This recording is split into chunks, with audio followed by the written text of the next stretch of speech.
All right, gentlemen, 40 seconds until we launch here, so we'll have a good time.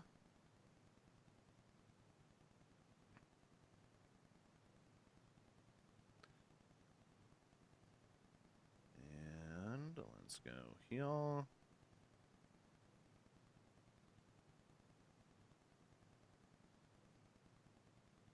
And we got to go here.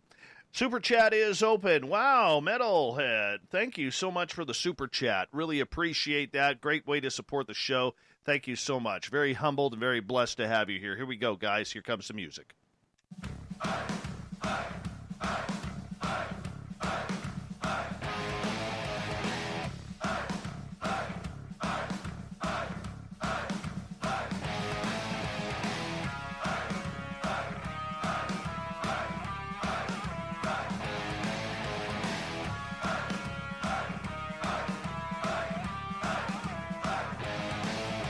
From the mountains of central British Columbia to you listening around the world, this, my friends, is Spaced Out Radio. I am your host, Dave Scott, sitting in the captain's chair of SOR headquarters. We welcome you to tonight's show on our terrestrial affiliates around North America and digitally on TalkStream Live and Revolution Radio. If you want to take a listen to our archives, they are free for you at youtube.com/Spaced Out Radio. Do me the favor. Hit that subscribe button. Our website is spacedoutradio.com. We have a plethora of features for you, including rocking out to Bumblefoot and reading up on Captain Shirk's SOR Newswire. Follow us on Twitter at Spaced Out Radio and on Instagram at Spaced Out Radio Show. Tonight's show is brought to you by Chive Charities. Help make the world 10% happier by visiting Chive Charities today. You can find them on our website. When it comes oh so close to Halloween, we want some ghost stories, right? And one of the top paranormal television shows across North America right now is the Holzer Files. So I figured we'd combine the two and talk some ghosts with the great lord of the goatee in paranormal, Dave Schrader, and his teammate of the Holzer Files, Shane Pittman. Fantastic beard on him, by the way. The vast experience these two have when it comes to tracking down the spiritual phenomena is mind-blowing. These two have studied the paranormal and the technology that can hopefully help bring us closer to learning about the reality of ghosts. Their show, The Holzer Files, is unscripted and as real as it can get. That's the way they like it. The Holzer Files can be watched on the Travel Channel, and we got a special guest in studio tonight. Merle is here. Merle's hanging out for a couple of days, and we will bring him into the show as well. Then at the bottom of hour number 3, we are going to join The Shift in Vancouver. We got the SOR Newswire and the Thought of the Day. A jam-packed show tonight. Mr. Dave Schrader, always a pleasure to have you on Spaced Out Radio. How you doing, my friend? Yes, it is always a pleasure to have me on, and I'm doing good, Dave. Thanks for having us. How you been holding out through this whole pandemic, man? You know, here's the thing. Like everybody, I chip in and I gripe about 2020, but when I look at it, I found my birth father, my siblings I never knew I had. I got to film Holzer Files Season 2, and even though we got stopped down for 3 months, we got back at it. I get to hang out with two of my best friends, Shane and Cindy. We get to investigate a legend's files and re-examine these cases, go to some of the most historic sites in the world, and investigate claims of the paranormal. I've got healthy family, friends. My son got married. He is expecting his first baby here within the next 2 to 3 weeks. So for me, 2020 has been a blessing. It's been an opportunity to stop down a little bit and spend more time with my family. So I've really enjoyed 2020. So I really got no complaints. Well, that's awesome, man. That's awesome. And you brought a friend with you tonight in Mr. Shane Pittman. I think he has the best beard in paranormal television, personally. I mean, that thing is coiffed. I bet you he's trimming it at least 3-4 times a day in order to get that shape. But Shane, how you doing, my friend? Thank you for coming on in. Thank you so much. I really appreciate you guys having me on, and appreciate the compliments for the beard. His beard is remarkable, and what a little secret, a lot of people don't know this. Before an investigation, I scratch underneath the beard until his leg starts twitching like a puppy. Then we go in. That's our good luck charm. Hey, why are you giving away our secrets, Dave? Come on now. I don't blame you. I would too, actually. If even through Skype, I can't even see him. If he put his camera on, I'd reach to touch it. I'll be honest with you. I would. I absolutely would. Gentlemen, it is a pleasure to have you here, and we're going to get into a lot of paranormal tonight because it is Halloween season, and that's what people want to talk about. But today is a little bit of a special day because it's the 53rd anniversary of the Patterson-Gimlin film. Next to the Zapruder JFK assassination film, no movie or video has been as scrutinized as the Patterson-Gimlin film. Now, Dave, you've been doing paranormal radio a hell of a lot longer than I have, and I know you have talked about this subject ad nauseum. But with this being the anniversary, what is your thoughts of the Patterson-Gimlin film? Listen, the Patterson-Gimlin film, born the same year of my birth, so I love sharing this. Here's my thoughts. I had a chance to talk with one of the men behind capturing this footage, and I got to tell you, you would think as technology got better and we were able to do more things with that footage, the eventual breakdown of the quote-unquote hoax would happen. And Dave, I got to tell you, here we are 53 years later. They've been able to stabilize, correct the film.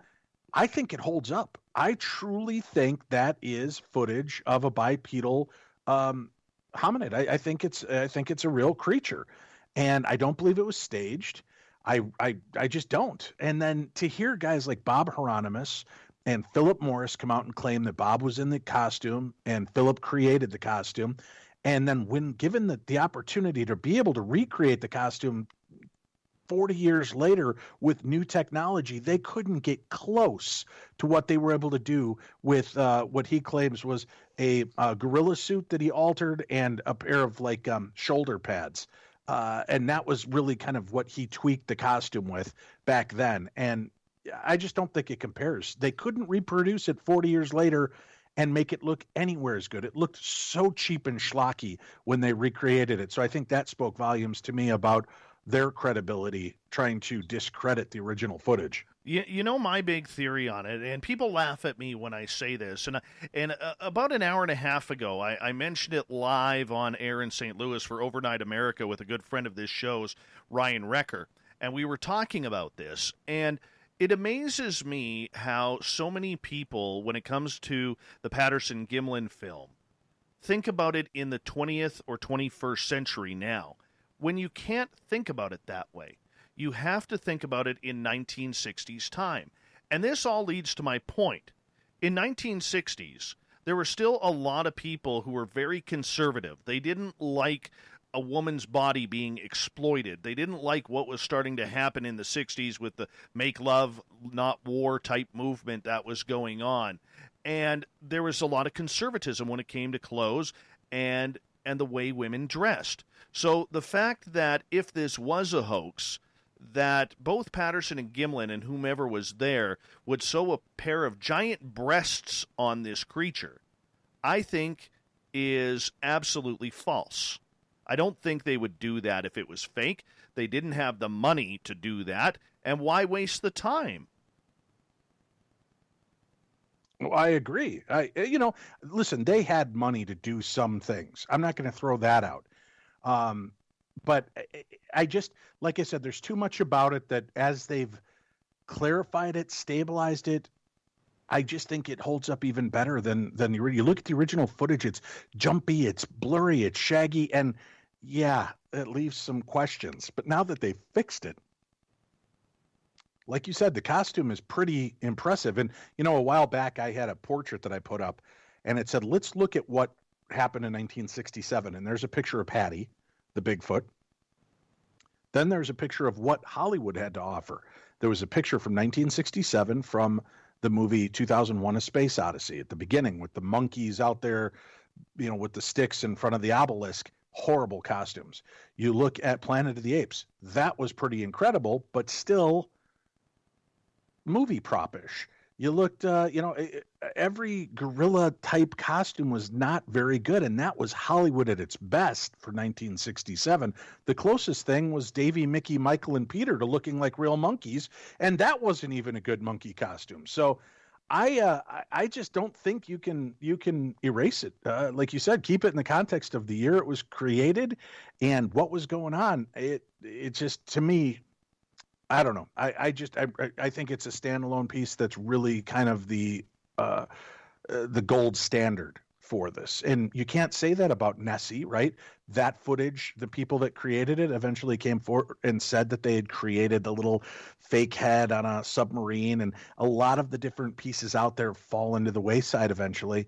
But you have Patty, the Patterson-Gimlin Bigfoot, and that's the only one I feel that really stands up to the scrutiny of 21st century technology and skepticism. Shane, I want to get your opinion on this because people know you as a ghost hunter, but in order to get into this field, you really have to have an interest in all facets of everything that is strange and weird. So when you saw the Patterson-Gimlin film, probably like me as a child for the first time, what was your thoughts on it, and what do you think of it now? Oh, like everybody else, I thought it was fascinating whenever I first saw the footage. And I'm with both of you guys now. This piece of footage was so heavily scrutinized, and it even to this day is. And there's been such a conflict on either side, some for it, some against it, from everything from how the creature's chest looked, too hairy, not enough hair, to the walk, to everything else. And there has not been a definitive answer. So I'm with Dave on this one. I believe it is legitimate.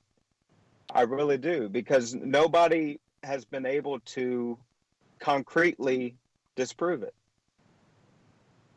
Do you believe, though, that going back to 1967, that somebody would waste their time in trying to make an animal suit out of this?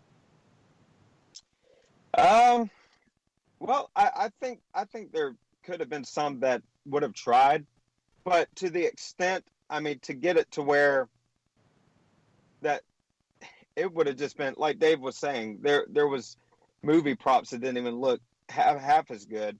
I really don't think that they would have gone to that extent of trouble, especially knowing that they would be heavily scrutinized. They would be talked about, and not, it would not all be positive press. They were going to get a lot of backlash. They were going to get a lot of flack for this. So I don't think they would go through all the trouble for that. I don't think they would think it would have been worth it. See, I think we have to address the 300-pound gorilla in the room, though, no pun intended. They went out there to try to film Bigfoot. So obviously it could be said that they would sink some money into a costume and film something because that's what they went there to do. But I don't believe that that is the case. I believe that they legitimately went out there to film something, and luck was on their side that day, and they caught that footage. There's longer footage. You can actually see the full clips that are out there online, Dave, and it's not just that 8 seconds. I think it's closer to like 40 seconds of footage, maybe even 30, 35, 40 seconds of footage in the original piece. And you see them reacting and getting off their horses and kind of trying to chase it down. So to me, it just, if you look at one piece of the puzzle, it might leave you questioning. But when you look at the whole of the picture that it creates, I feel there's something really cool there. Go ahead, Shane. I'm sorry about that. Yeah, and I've got to say one more thing. One thing hasn't changed from back in the 60s to now, and that is, it doesn't matter what type of footage you have or type of evidence you think you have, there's always going to be somebody that says, oh, it's hogwash, it's not true. It could have been the perfect piece of video, and still there would be somebody that said, this is not true, that this can't be legitimate. So I mean, that's one thing from then to now is I don't think it's ever going to change. There's always going to be those hardcore skeptics that say, they're going to have something to say about it no matter what. No, very true. I strongly believe that as well. And Merle, I want to bring you in here on this because I know you're not really a Bigfoot guy, but you are someone who is starting to open up to a lot of different areas other than ghost hunting. And you know, you're a hunter. You're a guy who spends a lot of time out in the field. What's your thoughts on the Patterson-Gimlin film? Same with you. I first time I saw that when I was young, I was like, wow, this could be a thing. I find it funny how there's so many people picking it apart when at the end of the day, a lot of people don't actually know what Bigfoot may look like. They're saying that he's walking different. He's not walking like Bigfoot, but at the end of the day, how do you know how Bigfoot's walking? And that's a good point. The other fact is on this, and Dave, I bring you back in here on it, is we are so critical these days about anything to do with video footage. We are struggling to find any video evidence, and it's funny because a few weeks ago I had Cliff Barrickman on talking Bigfoot as well, and he strongly believes that the days of video evidence due to hoaxing, due to CGI, are absolutely dead when it comes to anything cryptid and UFO. Is that going to put a more importance on trying to figure out what is going on really with the Patterson-Gimlin film? First of all, just so you do know, I couldn't hear Merle at all. Oh, okay. So I can't respond to anything that might have been said there. It's a tough dilemma. Here we are now in a civilization where everybody has a camera on them 24/7. There are CCTV cameras, security cameras, something everywhere. If it's too clear, people are going to call BS. If it's janky and shaggy and pixelated, oh yeah, why is it always janky and shaggy and pixelated? There's no making everybody happy. Now, there is software that if somebody's willing to give you, and I always ask people this, when they give me a piece of footage, I ask for the original piece of footage, and there is software you can utilize that you can run it through. It looks at the footage and tells you if there's something that is not an original part of the footage, meaning something's been added. So I've seen a lot of that. I'm also, I try to keep up on a lot of the different things like ghost capture and UFO capture, those apps that you could use that would insert images of ghosty figures into your photographs. So I try to keep up on that. But yeah, I mean, here's the deal. You know, if we get a super clear image, everybody's going to call it BS anyway. The only time people are going to be happy is when we drag a corpse in once and for all. And it's sad that that has to happen. So either one has to give itself up or we have to find a recently dead Bigfoot, because it's funny how every jackass with a shotgun who's supposedly taken one down has never thought enough to cut off a finger or, you know, a chunk of real skin and bring it somewhere. They go back later and cut off the pad of the hand. But I don't know. To me, it just sounds like balderdash. I think by now, if a hunter really took one of these things out, even for fear of flashback, they would get a bunch of recognition. There would be some forgiveness, because if you killed one, and I'm not saying we should, if you killed one, it would prove they exist. There would become a blanket protection that would be put out on these creatures, these beings, and none would ever be shot at again. Or if they were and shot at or killed, people would go to jail. So I see that there's two sides to that angle as well, with, you know, what it might take to actually prove this. I personally know loggers in my area, because logging is a major part of our infrastructure and community here. And I know loggers point blank that have said they have been told to absolutely shut up if they see anything like Bigfoot or anything. Don't report on it. Don't tell anybody about it, because, you know, those logging sites, those are millions of dollars worth of lumber and trees. Right. And that is either you're working next year, even though you're laid off through the winter and through the heavy snow, or you have a job next year, or you don't. And they have been told point blank, don't say a damn thing, because we need the money more than the public needs to know about Bigfoot. Right, because what people don't realize is if the loggers come forward and enough of them can prove that this creature lives, they're going to put a cordon on that area and make it like a wetlands or a sanctuary for these beings, which will then take down many different businesses. So I see that aspect of it as well. And unfortunately, business doesn't care about animals or people for most part. But or the environment. Right, or the environment. No, you got that right. And when I look at everything here, guys, as we only got about 4 minutes here, and we'll wrap up until the bottom of the hour on Bigfoot here. Shane, as we go forward, there is so much around this creature. You have the legends from the First Nations and American Indians regarding what this creature is, going back for centuries, if not millennia. We have the ability to see what we have accomplished by seeing this creature today. But the stories are much different. Okay, we have one side who believes that this is some sort of mystic creature that may have supernatural ability, from cloaking itself to being able to maybe walk through portals, and the other side that says this is the North American monkey. And that is a great debate within the community. How do we judge what side to even go on when we don't even know if it truly exists?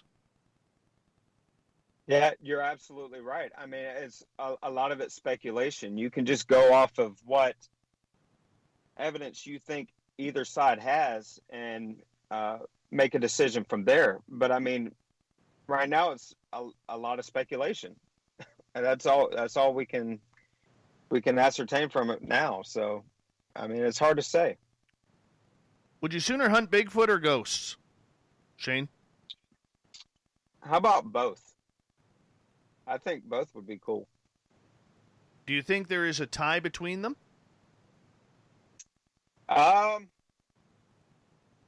Possibly.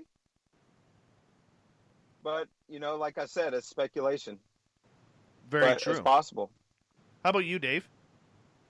I'm not an outdoorsy kind of guy, Dave. I'm from the white bread suburbs of outlying Chicagoland area, so the outdoors are icky and full of things that are pokey and dirty and want to bite me. So I'd prefer to hunt for ghosts inside than go outside. But I, with that said, I am going to take advantage of an opportunity that Dr. Melba Ketchen offered me, and I am going to go out there, hopefully in the spring, and go to a location she claims I will definitely have an encounter, or most likely have an encounter. So I'm going to put myself to that test. I believe that there are those creatures existing out there. I don't know what they are, if they're interdimensional, parallel universe, or ghosts, or real flesh and blood beings, but I believe they're out there, and I'd love to have an experience with one. I've seen a ghost. I've seen a UFO. I believe I saw Bigfoot when I was 11, so I'd just like more definitive answer. I'll tell you, once you see one, you want to see them again, because it's so fleeting and so quick that I was privileged enough to see two back in 2013 within 100 feet of us. And on the second one, I got a full right side and back profile of it.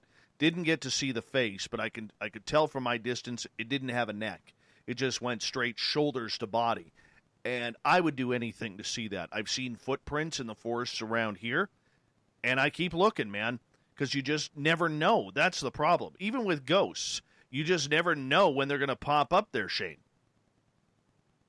Yeah, you're absolutely right. I have personally never seen a Bigfoot. That is on a bucket list. That would be awesome to actually see something like that. But you're right. You're right. I mean, it's something that can happen instantaneously, and I mean, it's just crazy. Just the mystery behind all of it is so amazing to me. I mean, this is why I love the paranormal field and doing what we do, is because we get to investigate these things, and we get to dig deeper to see what's going on and try to find out the truth. Gentlemen, I'm going to get you to hold on right there, because we are going to go to break here at the bottom of the hour. And when we come back, we're going to get into some paranormal stories. From the Holzer Files, we have Dave Schrader, we have Shane Pittman, and somewhere in studio hiding with the Garden Gnomes, we have Merle. He's here. Everyone, stay tuned. More Spaced Out Radio coming up right after this.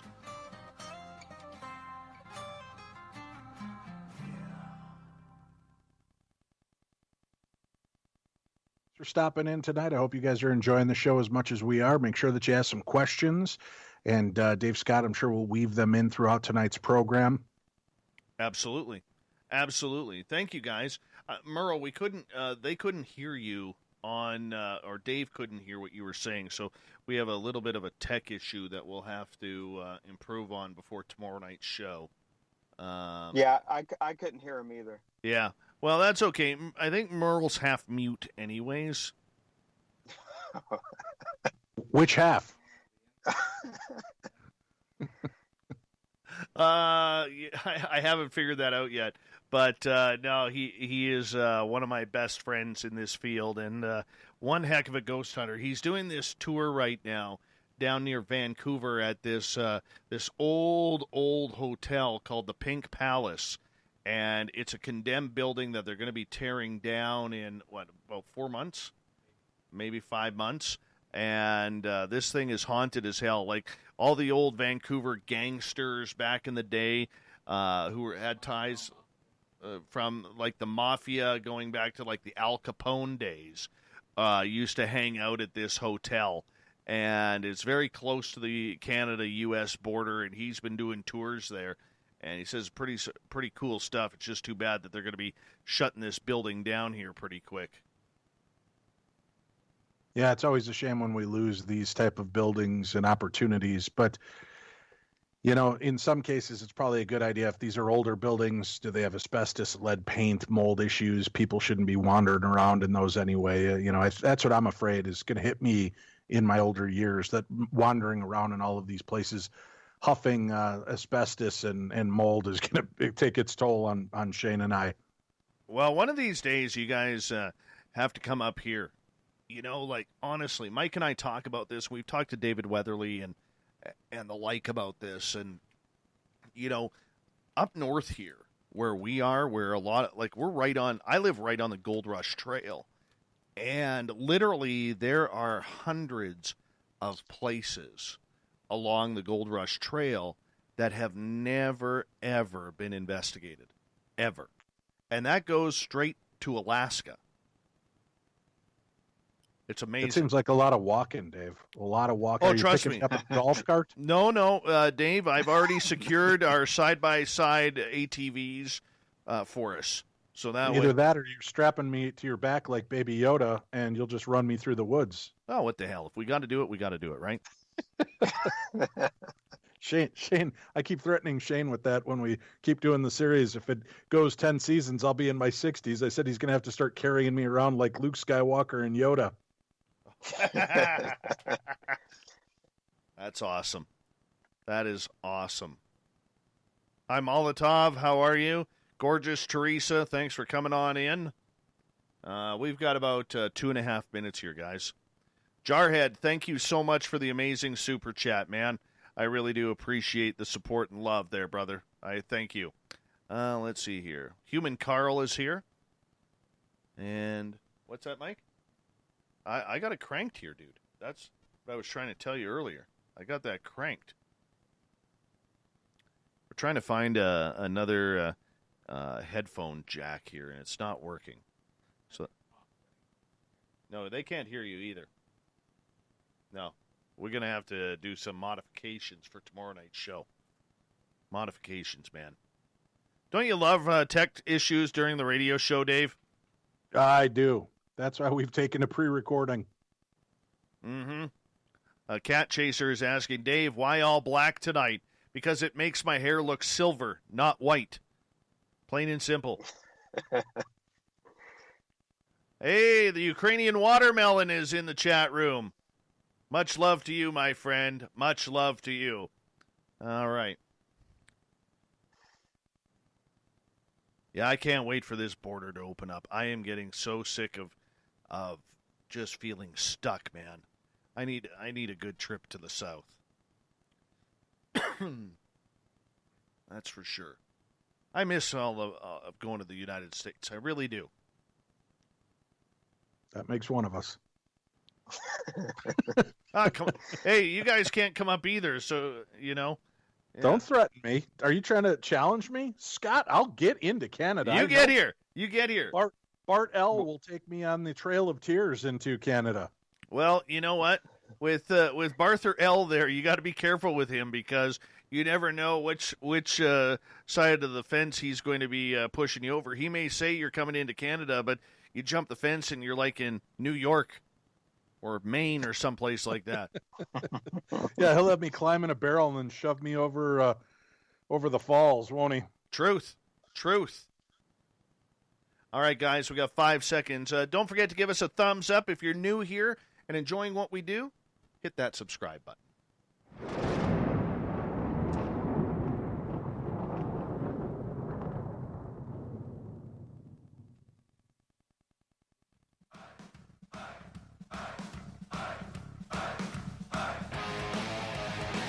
Second half hour of Spaced Out Radio is now underway. I am Dave Scott, sitting in the captain's chair of SOR headquarters. Thank you so much for taking the time to join us tonight.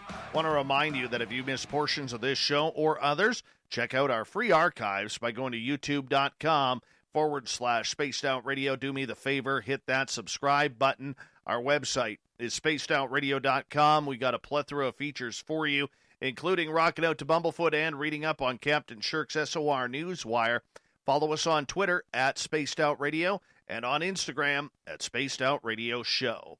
Tonight we are talking from the Holzer Files. We have Dave Schrader, we have Shane Pittman, and we're going to get into some paranormal now. Merle's hanging out somewhere in the studio here. We can't find him right now. I think he's playing with the gnomes. But, gentlemen, we appreciate you taking the time to join us. It is Thank a pleasure you so much. to be here. Yeah. Hey, Dave, can I tell you something spooky that happened to me tonight? I would love for that to happen. So listen, today I'm recording my show for tomorrow. I'm doing my supernatural news segment with my co-host Tim. And we're talking, and I can't remember if it was on air or if it was between. And I kind of put a challenge out, and I'm like, if there's a kind of a paranormal disclosure that seems to be going on. The Pentagon seems to be coming forward with footage. More and more people are coming forward to talk about their experiences. Things are kind of happening. And I'm like, hey, listen, if the government really is listening, and that's going on, they could just reach out to me and let me know they're listening, and I'll be happy to help out in any way I can. And tonight, as I'm in my studio getting ready for the show, I have one of those little echo dots in my studio, and all of a sudden it fires up. It says something about 9/11, then it says something about Lincoln's bedroom, and then starts giving coordinate numbers and then shuts off. And I go, echo, repeat that. And it says something like, I haven't said anything. And to me, that was weird, Dave. I don't know what else, but again, why mention 9/11, Lincoln's bedroom, known to be haunted, and then start shooting me coordinates? That is creepy. You're being spied on, Dave. That's Yeah. what it is, man. You're saying all these things on your radio show. You're being spied on now. Yeah. Well, that's going to work out poorly for them. Shane, you've been hanging out with me long enough to know I'm gassy. They don't want any part of that. Yeah, that would be a very bad idea. Okay, very bad. The government will soon stop, and if there were any aliens thinking about probing, they're going to be sorely disappointed. If they're looking for weapons of mass destruction, just go to Dave. Well, they'll find a weapon of gas destruction. That's terrible. It's terrible. Awesome, but terrible at the same time. I don't know what would cause that. I mean, that would absolutely trip me out. No, not the gas. Not the gas. Okay. Not the gas whatsoever. Well, here's something weird too. Like when we first got these little units, I remember hearing something coming from my daughter's room, and I realized my daughters aren't here tonight. They're at their mother's house. And I walk in the room, and there's a light that goes around your echo. And then all of a sudden the light was on, and then it turned off. And I walked in, and I'm like, echo, repeat. There's nothing to repeat, Dave. And I'm like, oh, that's weird. Because I heard it, and it was lit up like somebody was talking to it. So we've had a lot of strange experiences. When I was doing Midnight in the Desert, on a couple of occasions, we had strange paranormal phenomena that happened while I was on the air. And then we had some non-paranormal strange phenomena, which turned out to be foxes having sex in my yard, which sounded even more terrifying than ghosts. That would do it. That would do it. I thought it was a woman screaming for help. I kept hearing, help, help. we called the cops, Dave, because it was that terrifying. And the cops had a good laugh at my expense and told me to just Google or go to YouTube and look up foxes mating. And first of all, I felt pervy doing that. And you don't want to just Google foxes mating because you'll get all kinds of weird videos. But on YouTube, sure enough, that's the mating call of the fox. It sounds like a woman being brutally murdered. Oh, that's terrible. And I got foxes in my yard now. This is going to bug me. This is play that for them and see them all kind of come into the yard like, hey, where's all the fun? No kidding. No kidding. Dave, speaking of that, and because that's kind of interesting, you mentioned that you had a couple of strange paranormal experiences on the air. I had one, and I want to get yours too. Did you ever interview a gentleman named Anthony Kenyatta about Harold the Haunted Doll? Yes. Yeah, we spoke to him, I think it was like 3 or 4 or 5 years ago. Yeah, same here. And when I had him on, I do a pre-interview phone call with the guest. He goes, Dave, don't be surprised if something strange happens during the show tonight. He goes, Harold's been known to hang up phone calls. And I'm thinking, you do the old eye roll, like, okay, set me up for some BS. And the phone's all of a sudden going to disconnect. And, oh, that was Harold. In the meantime, somebody just hit end on their cell phone. So about 45 minutes into the show, I'm sitting there broadcasting. And when you get the goosebumps that you feel that someone is, like, right behind you? Well, yes. I started getting the goosebumps. And I'm alone, and I have my studio in the basement of my house. And I'm all alone. And I kind of slowly turn my head to the left to see who is behind me, because I could feel something behind me. And right beside me, about 1.5 feet behind my shoulder, there is standing a cloaked figure about 4.5 feet, 5 feet tall, very thin and dangly. And I went, I screamed like any normal man in that situation would. I screamed like a 7-year-old schoolgirl and jumped back, and then the thing disappeared right there. Insane. Scared the daylights out of me. That's nuts. What did you do? How do you move on from that? Well, the only thing you can do is continue with the show. I immediately put my microphone back on, and in my calmest voice, in the meantime, I'm crapping myself behind the scenes. In my calmest voice, Anthony, I just want to let you know that I think that Harold made a presence here, and I'm trying to sound like Walter Cronkite as I'm talking, and I told him what happened. He's like, I told you he would come. I told you he would screw up the show somehow. But yeah, I was nervous all night. It just felt weird, odd, strange stuff going on. Well, we were talking, and I can't remember the guest's name. Bart probably knows better than I do. We were talking to a guest about egregores. And he was warning me weird things happened. And during the show, my wife and I were sitting in my studio as I'm doing the show. All of a sudden, we heard what sounded like somebody slam into the side of my house, and we lost all power. We were the only house on our block to lose power. And we had weird things happen. The one night I know we're doing the show, and it might have even been during that egregore show earlier.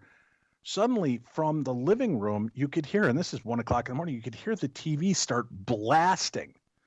So I mute my microphone, and I tell the beautiful Winnie, Go smack those kids, throw them in the basement, chain them to a wall, get them. I'm trying to do a radio show here.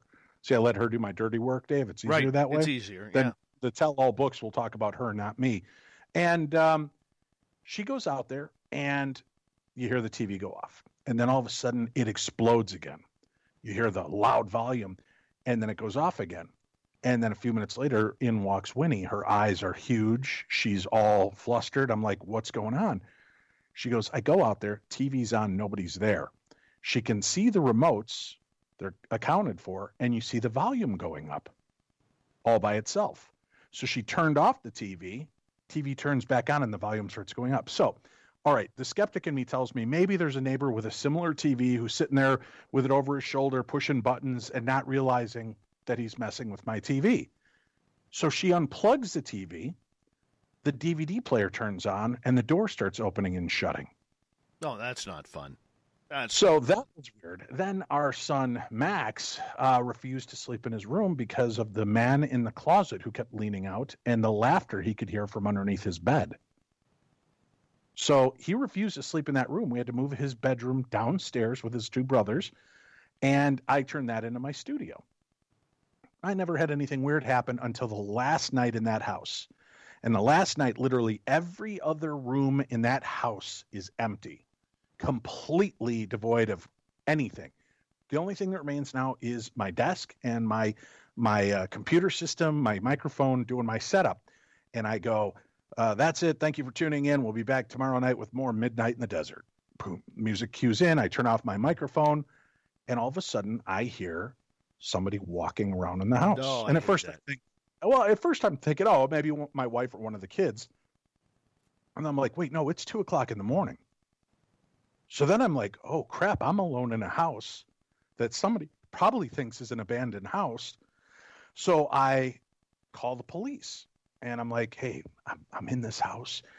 We're supposed to have moved out. Tomorrow's the last day. I've got my stuff in here, and somebody's walking around. So the cops show up. I crank the window so that when they get there, I tell them the code to get in the garage. They get in the garage, and I'm kind of crouching, just waiting for them to, clear. So they go through the whole house, and I hear them at my door, and they knock. And I'm like, come in. And the two cops walk in, and they're like, well, we did an entire sweep of the house. There's nothing here. I'm like, okay, all right, that's fine. I mean, maybe I'm just jumpy. I do a paranormal radio show. Oh, we listen, blah, blah, blah. We're laughing about it. And then all of a sudden you start hearing footsteps down in my kitchen, and the two cops stop, and they stare at each other and then look at me and they go, wait here. And they back out of the room and go out into the kitchen and do another sweep of the house, and there's nobody there. But we all heard the footsteps, and it wasn't floorboards creaking like the house was resting. It was choom, choom, choom, choom, choom, walking around in the kitchen. So that, and then the cops came back and they go, let's get out of here. So they made me walk out, and they locked up the house with me, and we left. And they're like, come back in the morning. I go, what do you think that is? And they're like, I don't know, but we're leaving. So that was that aspect of it. I love that. To me, that was just fun when the cops are even like, what the hell is going on? That was just an awesome moment for me, but it was creepy. And Winnie and I had heard things before, and had experienced things moving around and hearing voices from time to time. I don't know. Now, since we've been in this house, it was kind of quiet. And only this year, once COVID hit, did we start having weird experiences again in the new house. So I'm keeping an eye on that. I'd say we've had 4 big disturbances and then just a bunch of little, that's odd. So I'm keeping an eye on it. Who knows? Holzer Files Season 3, we might be investigating Dave Schrader's house. I don't know. Hey, you may have to. You absolutely may have to. Hey, Shane, you listen to all this with this weirdo that you're having to do this television show with. I mean, I realize you probably tightened up the beard during that time, but your investment into the paranormal has been rather unique. You're more of a tech guy, and you've kind of fallen into this entire field and genre. What made you want to come down into this field and take it a lot more seriously? Was it an experience like Dave that you just couldn't pass over? You needed to check it out? Yeah, so it started at a very young age for me. I had some things happen to me that I couldn't explain. One night in particular, I remember going to a friend's house, and a little backstory, I grew up in a really religious household. So, things like anything to do with ghosts or anything like that were automatically classified as demonic, right? So I had a buddy of mine say, hey, I've got this Ouija board. You want to check it out? And I was kind of apprehensive, but I said, sure, let's go for it. So we messed around with the Ouija board that night, and I stayed the night at his house. Nothing happened, and nothing really happened when we were messing with the Ouija board. It was a pretty chill night.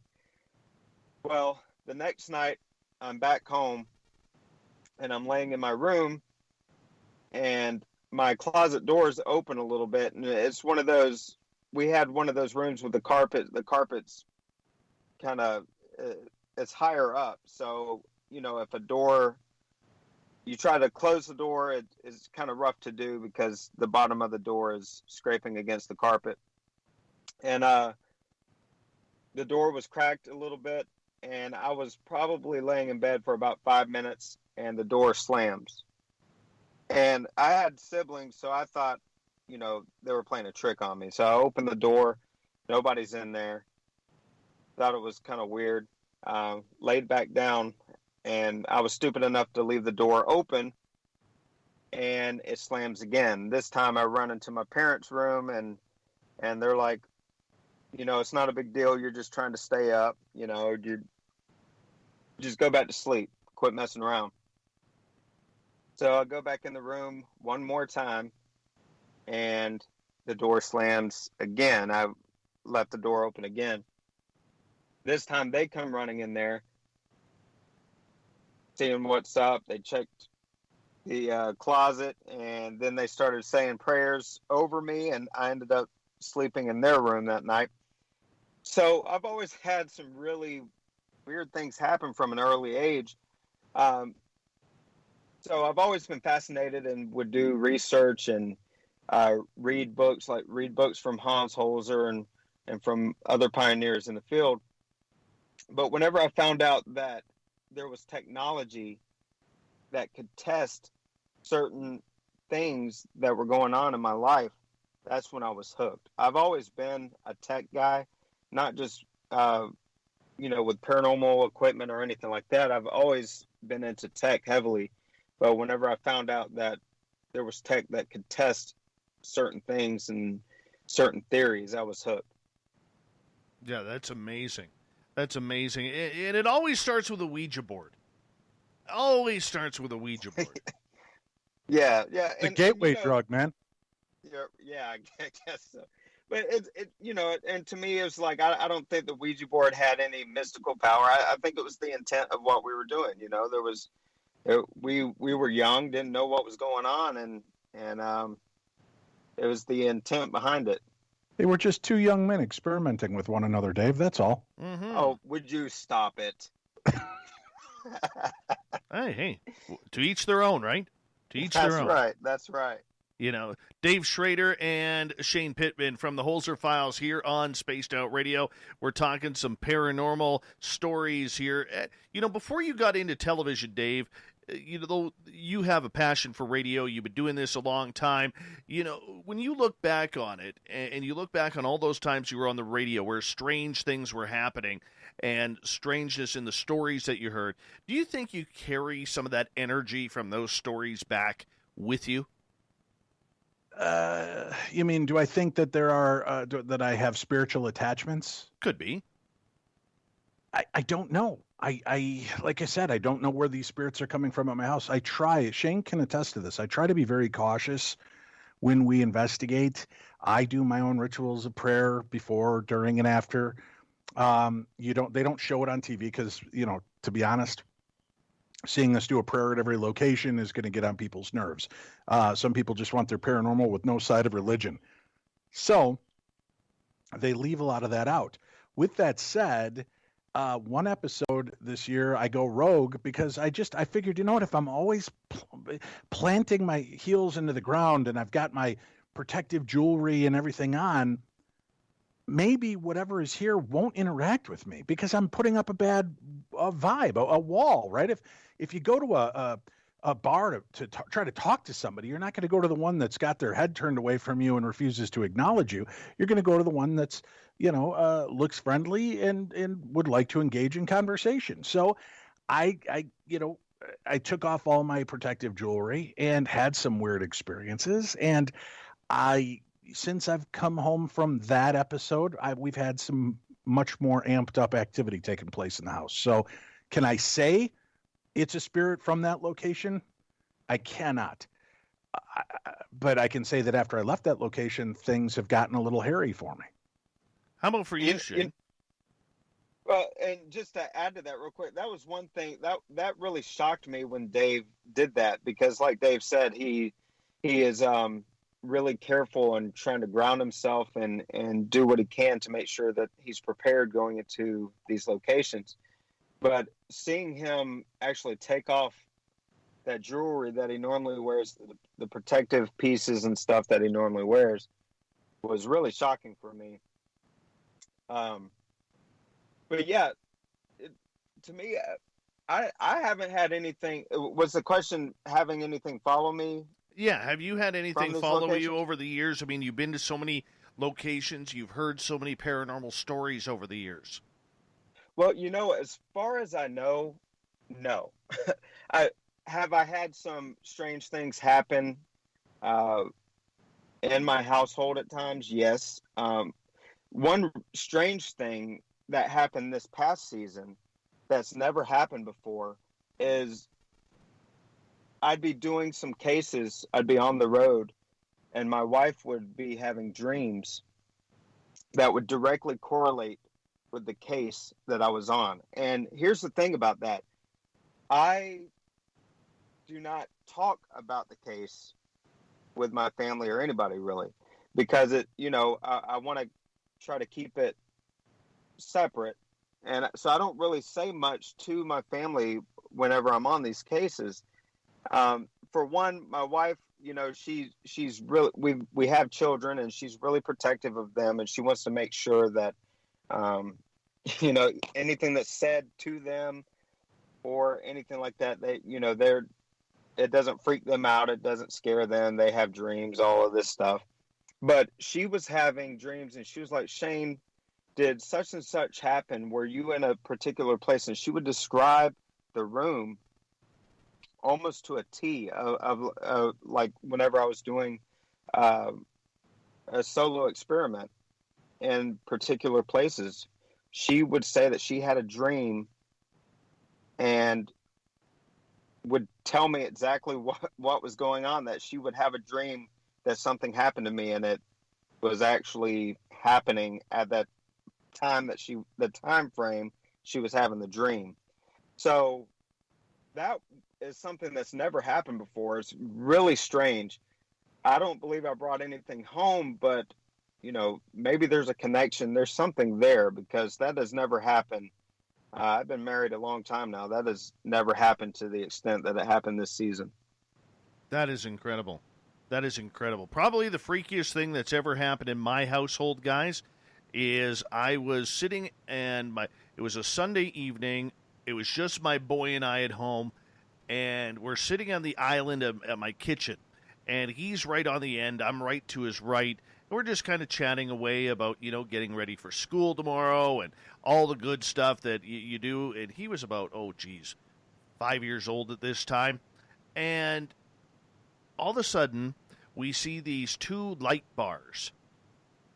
They almost look like captain's bars from the military, and they were probably 1.5 feet long by a couple of 3-4 inches wide, and they come floating from my dining room right through the kitchen, and then right out the window behind the kitchen sink.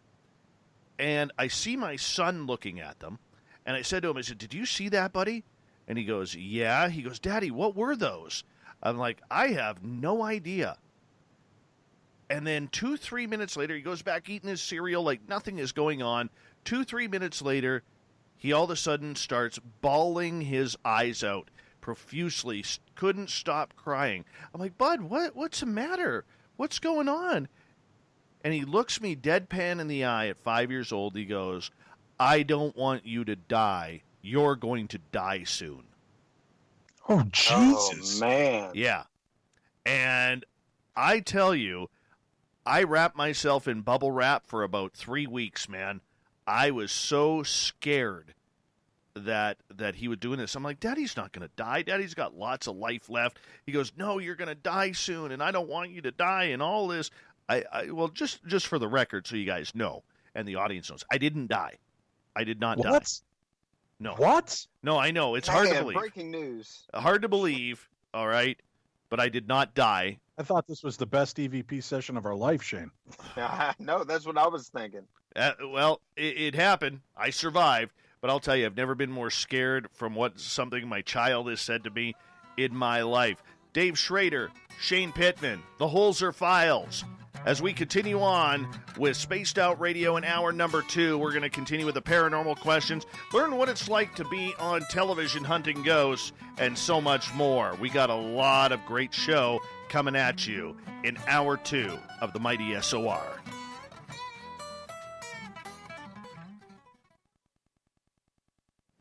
All right, guys, we're clear.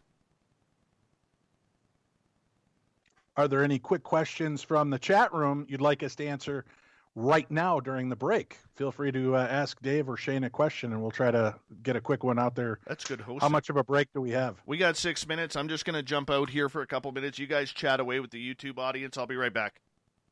Yeah, and Dave, man, I got to tell you, I popped into the chat just to look, and it's a pretty active chat tonight, man. Yeah, really and nice, intelligent people, and Bart, they're all in there. You had to separate it, huh? Had to separate it. Bart's a good man. Bart has been an amazing support and help for both Dave Scott and I. So I appreciate much of what Bart does. I mess with him. But the guy also made some startling predictions on my radio show at the beginning of the year. And I think, Bart, you'll correct me, 2 or 3 have come true. One was the death of Eddie Van Halen in 2020. And I can't recall the other 1 or 2. So I'm sure Bart will correct me and tell me in the YouTube chat what the other one was. He predicted that? Seriously? Yeah, he really did. And he even put the clips up on Twitter of the ones that he had correct. So again, we're kind of watching your guys' chat. If you have any questions for Shane or I, or wondering why we're here and Dave Scott isn't, feel free to chime in. Yeah, I got to introduce. Kingdom of Bart, real quick. He said that Jimmy Church would no longer be on Coast to Coast. He was right about that as well. Jimmy Church left Coast to Coast. Yeah. So I asked him if he could, maybe predict that I was going to make $1 million and all of my hair would grow back. Because if he's hitting on all cylinders, I need that in my life.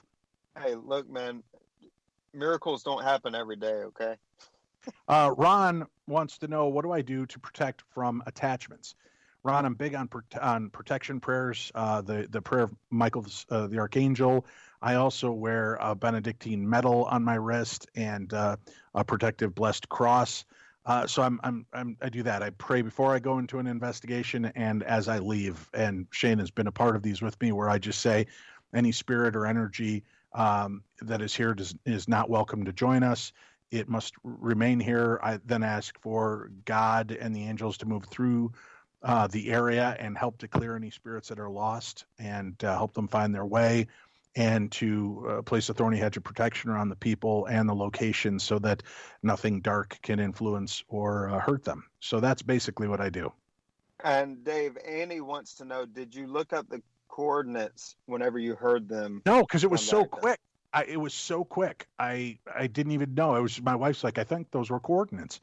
So I'm hoping it'll do it again. I wasn't prepared. Joe Monk wants to know, who's my favorite TV ghost hunter? It's Shane and Cindy Keza by far. Those are my 2 favorites. Oh, that's so sweet.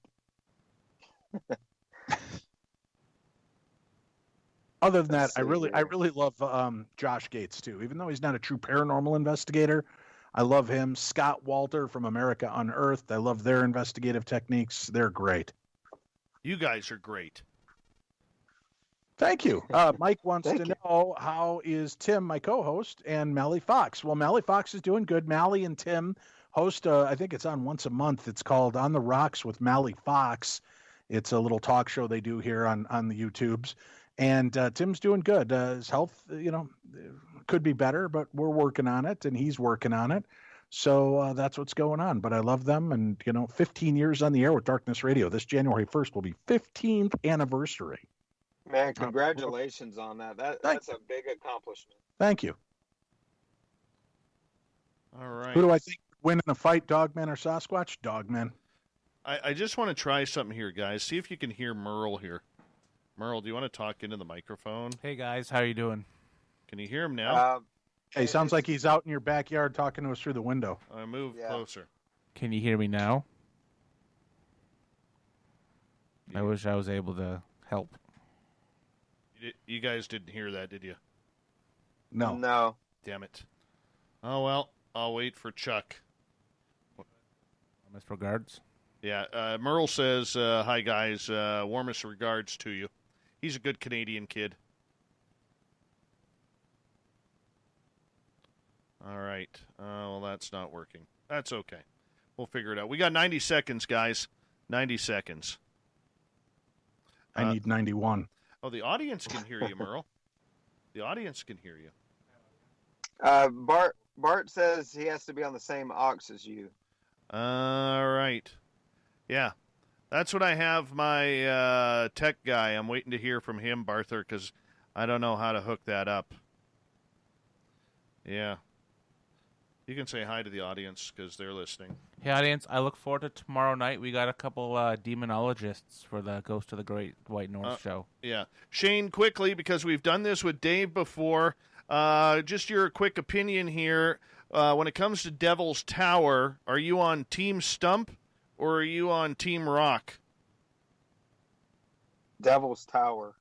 Close Encounters of the Third Kind? Oh, my God. Wow. Hang up on him, Dave. Hang up on him.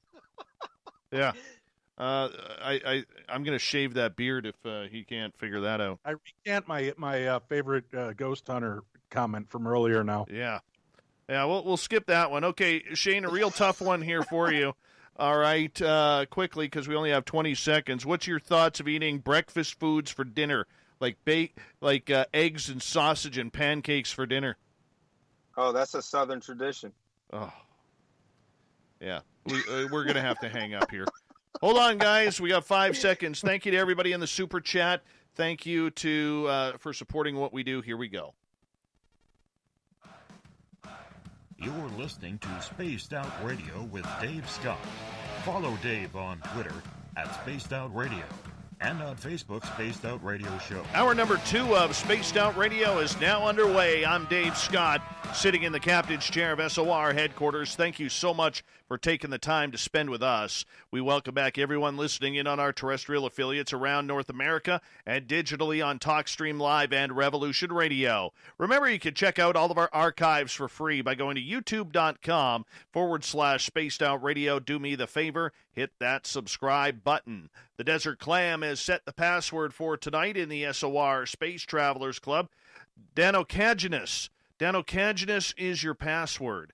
Use it wisely, space travelers, as the Clam sets a password each and every night right here on Spaced Out Radio. Our website is spacedoutradio.com. We have a plethora of features for you, including rocking out to Bumblefoot and reading up on Captain Shirk's SOR Newswire. Follow us on Twitter at Spaced Out Radio and on Instagram at Spaced Out Radio Show. Tonight we are talking about paranormal all night long. From the television show The Holzer Files on Travel Channel, we have Dave Schrader, we have Shane Pittman, the best goatee and the best beard in paranormal. And here we go, guys. Thank you so much for joining us tonight. Great to be here, Dave. Thanks for having us. Thank you. All right, let's talk about the Holzer Files, because there may be people out there, believe it or not, who have not viewed this show. And Dave, you made a comment to me the last time you were on the air that I thought was actually quite impressive. And that's the fact that when you signed on to do the show, you wanted it real. You know that, you know, with television, there's always producers, there's always directors who want to say, you know what, only if this would happen. Can we make that happen? But you were like, no, I want this to be as authentic as possible. And for our audience, tell us how hard that is in television, because there are so many people wanting to pull the strings because everything is on a timeline when it comes to TV. Actually, here's something pretty exciting. When they say stuff to us, and it's never, hey guys, can we fake this or can we make this happen? What they say is, you know, this is the story we're uncovering. This is what's going on. What would be the best way that we could convey this on camera? What experiments could we do? What things can we try to make this haunting come to life? And that's what inspires Shane and I with some of the experiments and things we try and different equipment that we bring in.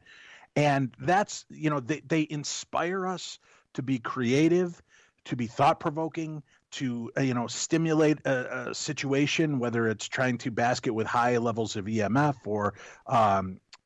or static charge, or something that may empower the spirits to be seen or heard. So that's what they do. But our production company is great.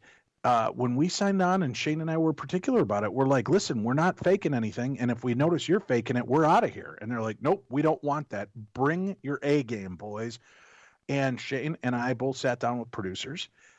We said, when we do the investigation, We want to go through the evidence, the two of us. And they're like, great, we'll get it for you and deliver it in the morning. We're like, nope, we're taking it back with us. So literally at the end of the investigation, we pack up. Shane takes all of the digital, the audio, photographs, and video back to his room and spends the next day combing through every inch of it. And sometimes I'll pop in and help for a while to see if we can, if we've got a lot of stuff to cover. And we try to uncover it, and we'll call each other and, hey, do you hear anything here? No. We keep each other on task as well. Sometimes production will hear something in the audio that we might have missed, but it's not like they're getting a different audio. They're listening to the same audio we have. So I can't speak for other production companies. I've been on Ghost Adventures, and yeah, they're zany, goofy, funny guys. I think they take it very seriously when they do the investigation. I don't always agree with what they believe is paranormal activity, and that's not slamming them in any way, shape, or form. Everybody perceives the paranormal in different ways. But I believe that what they're presenting is what they believe to be paranormal.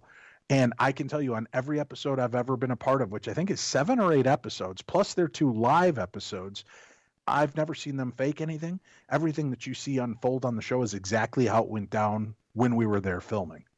So, that standard follows me through on the Holzer files, and we're proud to be a part of that team and working with Cindy, who is truly a blessed and an amazing kind of a spiritual communicator. The things she brings to season 2, unbelievable. This year she taps in, she does automatic writing. She also does spirit art this season. Trying to draw some of the things that the spirits are trying to show her. And we get some really knockdown, awesome, interesting pieces from her this year. So, they've been production's been very good about enabling us to be creative and think outside the box. And with that said, I'll mention, since you brought up Ouija board earlier, I had an idea for a Ouija board. And, everybody's reluctant. Everybody's nervous about doing something with Ouija board on TV, especially. But when I talked through the theory, my belief system, and what I wanted to try to accomplish, everybody was on board. And it wasn't for shock value. It wasn't for anything, bizarre. It was to try to make something better with a Ouija board, which I don't think anybody's ever done on TV, at least. So we, in one of the episodes this season at Franklin Castle, we use, and I can't say it's a Ouija board, it's a spirit board. It's a crystal gazer board from the late 20s, 30s, I believe, that we end up using. And it, I had to explain to Shane and Cindy, because Cindy takes what she does very seriously. So does Shane. They didn't want to use some stupid tool or toy that has a bad reputation, but they believed in the intent of what I was trying to do. And I appreciate that they were willing to let me see it through. And I won't tell you what happened, but Shane, would you agree that when we are all together with that board, something completely amazing occurs? Oh man, look, you guys are just gonna have to see it. It blew my mind. Probably one of the best pieces of evidence that we've captured, bar none. So I hope it does cause a little controversy. I hope people are like, what a jackass. I got to see what this moron did. And I hope that when they tune in and see what we're doing, I hope they appreciate the idea behind what we're trying to accomplish. Right. And like you said, Dave, I think the intent was everything in that case. I think you doing that, I think things needed to happen just the way we did it for that perfect culmination of everything to occur like it did. And just to piggyback on what you were saying just a few minutes ago, look, Dave, our production company, and I'm not just saying that because they are our production company, but we could not have been blessed with a better production company than Painless. They have went above and beyond to make sure that we, as professionals in our field, are able to do our thing.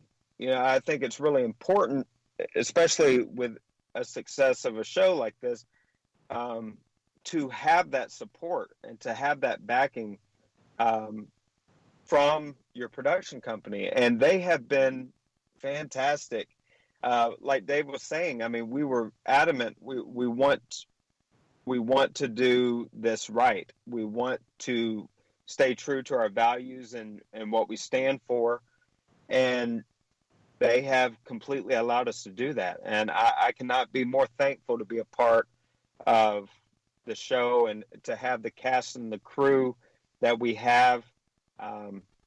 We're just really blessed, really blessed. Shane, I want to ask you, because you're more the tech guy in a lot of this, and for people who are maybe, I don't know, a little bit thinking more on the technical side of using any type of machinery or computers to try and solve these paranormal mysteries, there's also the side too that believes that there's a lot to do with intuition and intuitive, and you guys work with intuitives on the Holzer files. But do you believe that we are getting closer with the technology to get more real-time communication to see what the other side is all about, to prove its existence to the non-believers? Oh, I absolutely do. Absolutely. Look, back 50, 60 years ago, take Hans Holzer, for example. As some people may not know, he absolutely did not like technology. And I don't think it was because there was technology available to him. There wasn't a lot there. So any that he saw, you know, he was like, nope, this is garbage. I just want what you need to do. You need a good transmedium and That's a right. notepad and paper and recorder, nothing else. A camera, Right. a good transmedium, and I have that interview with him. Dave Scott, his final interview. He spent an hour telling me how all the shows were stupid because they used too much stupid equipment. And he was right in the fact that none of the equipment had ever been made to detect ghosts. They were other pieces of equipment that were being retrofitted, kind of like a sideline of what these pieces of equipment did, might be communicating, and it wasn't enough for Hans. Now that there are more detailed pieces of equipment that are specifically being made to try to communicate and test some of these hypotheses, I believe Hans would be a lot more forgiving. And, you know, his daughter has come forward and said that he has communicated with her through spirit boxes and some other equipment. So I think on the other side, he has learned that there is merits to that as well. Yeah, and now we're at a time now we have technology that can test the atmosphere that we're in, right? Everything from barometric pressure to any type of energy in the location.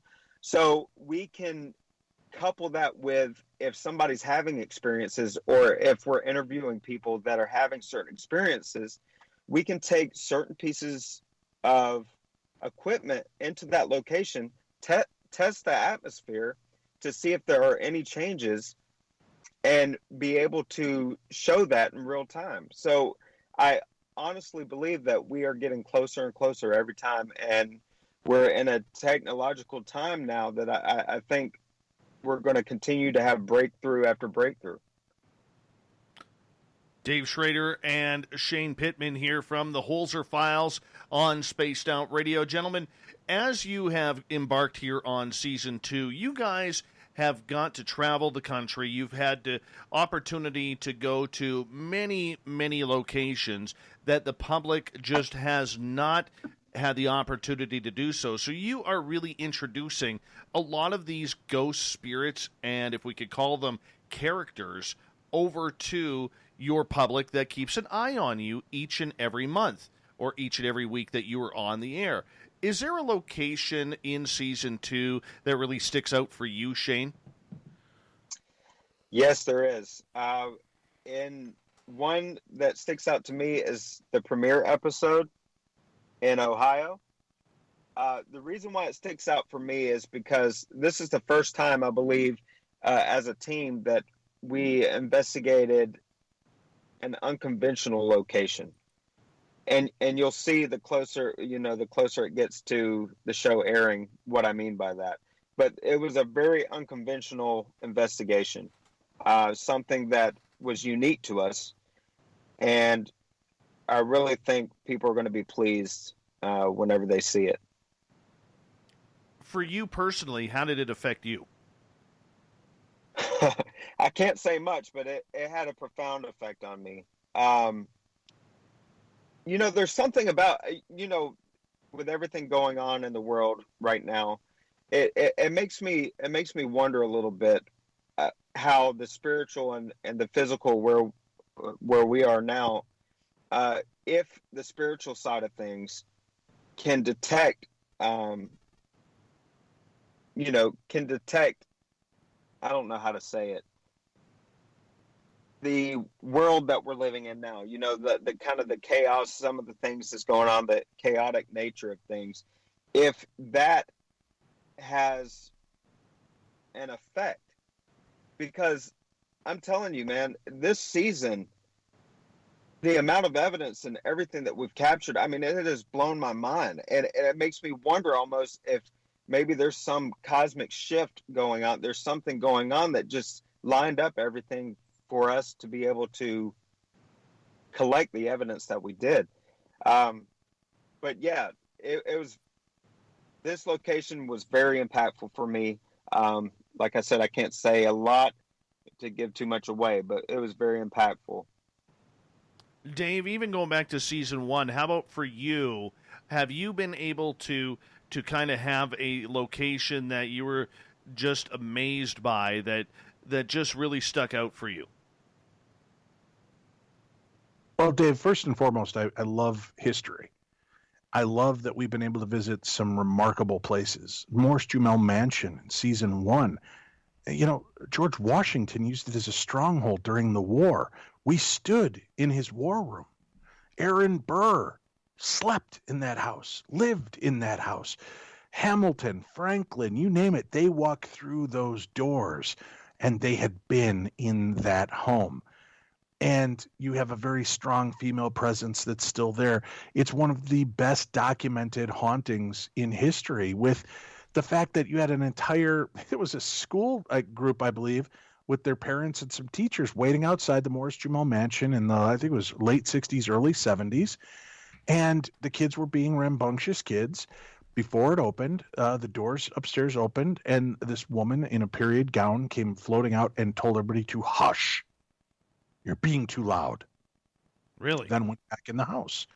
And a few minutes later, the docent showed up, and she went to let everybody in, and the embarrassed teachers and adults apologized, and we're sorry for the ruckus. We didn't mean to, irritate the employee inside. And she said, there's no employee inside. She goes, well, no, whoever, the docent or tour guide is dressed in that gown. And she's like, no, I'm the first one here. And they all explained that there was a huge grouping of people that witnessed this. And it was enough that the people that ran the historical society there, and I can't remember, they're not the Daughters of the Pioneers. I can't remember the name of the group, but it was something where they were entrenched in the history and did not like to talk about the paranormal. It was enough that freaked them out to call in Hans Holzer to investigate that case. So we got to go there and be in that history. This year we get to visit the conference house where Benjamin Franklin tried to negotiate peace during the war and took a stand for our country.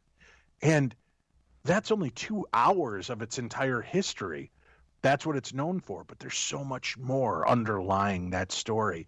The history that came before it is fascinating, and it hasn't been told right. And hopefully we were able to put that story right. So there are stories like that. Surratt Tavern, where an injured John Wilkes Booth rode to, where there were some sympathizers waiting to aid him in his escape after assassinating President Lincoln. We got to be a part of this, Dave. We're infused in the history of these locations in a sense, because we went there to investigate.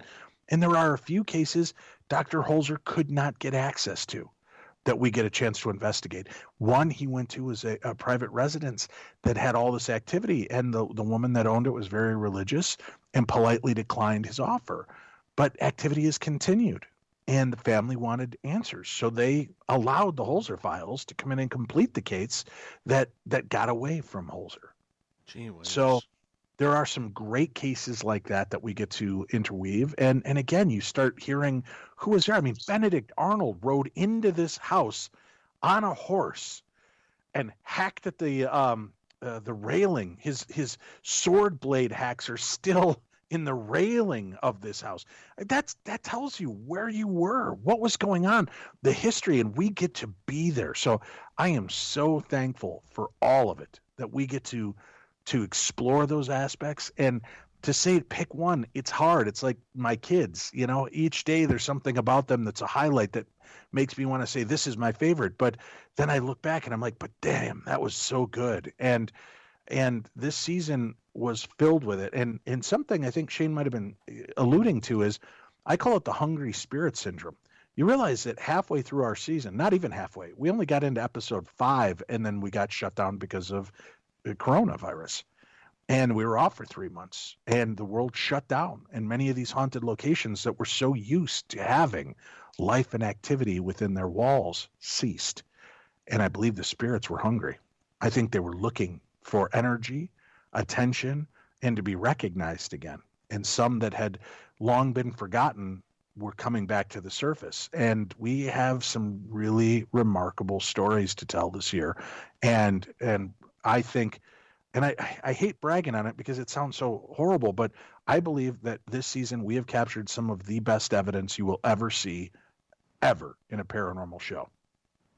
Shane, when it comes to technology and the toys that you get to experiment with and play with to try and get any type of communication, which way should we be looking with this? Because there's a lot of ghost hunters out there who are always looking for some sort of equipment, some sort of heads up that's not going to cost them an arm and a leg, because let's face it, there's a lot of people the majority of people who are doing this, to be absolutely blunt, don't have the money or the budget to go spend thousands upon thousands of dollars in order to do this. So for you, when you get to play with these different toys as experiments, what can you pass on to those who are going out on the weekend to a haunted location, and the advice that you could give them? Well, the first thing I would say, one thing that I think every person that's interested in the paranormal, what they should have, especially if they're going to investigate, is a good old-fashioned digital recorder. That's, to this day, one of my favorite pieces of equipment, because I've caught a lot of EVP that has set me on a course to different things, especially in my personal life, and apart from the show, doing my investigating on my own, digital recorder was always important. Also, there's good EMF detectors out there that are affordable, that's not too expensive, that you can test the atmosphere with. Make sure that whenever you're going into a location that there's not high EMF levels, because that can affect how a person feels, and it could give you an explanation for why a person is seeing certain things, or if they're feeling a certain way. It may not be paranormal at all. Could just be the environment and what's going on in that regard. So that's the advice I would give them. I would say to get a good digital recorder, and go on Hans Holzer's route too. I mean, take a notepad, take notes. Go in, check your surroundings, take notes of your surroundings, and go from there. So that's kind of the bare bones advice I would give people. No, I think that's absolutely awesome. As we got about 20 seconds here to go at the bottom of the hour here, we have from the Holzer Files, Dave Schrader. We have Shane Pittman. Let's get into some spooky stories next. I mean, it is Halloween, so I want to know what these guys' scariest stories for Halloween are, because, hey, 'tis the season to be spooky. Am I correct? Am I correct on this? I think I am. You are listening to Spaced Out Radio as we continue on our paranormal tour around the United States with the Holzer Files, Dave Schrader, and Shane Pittman. We'll be back right after this.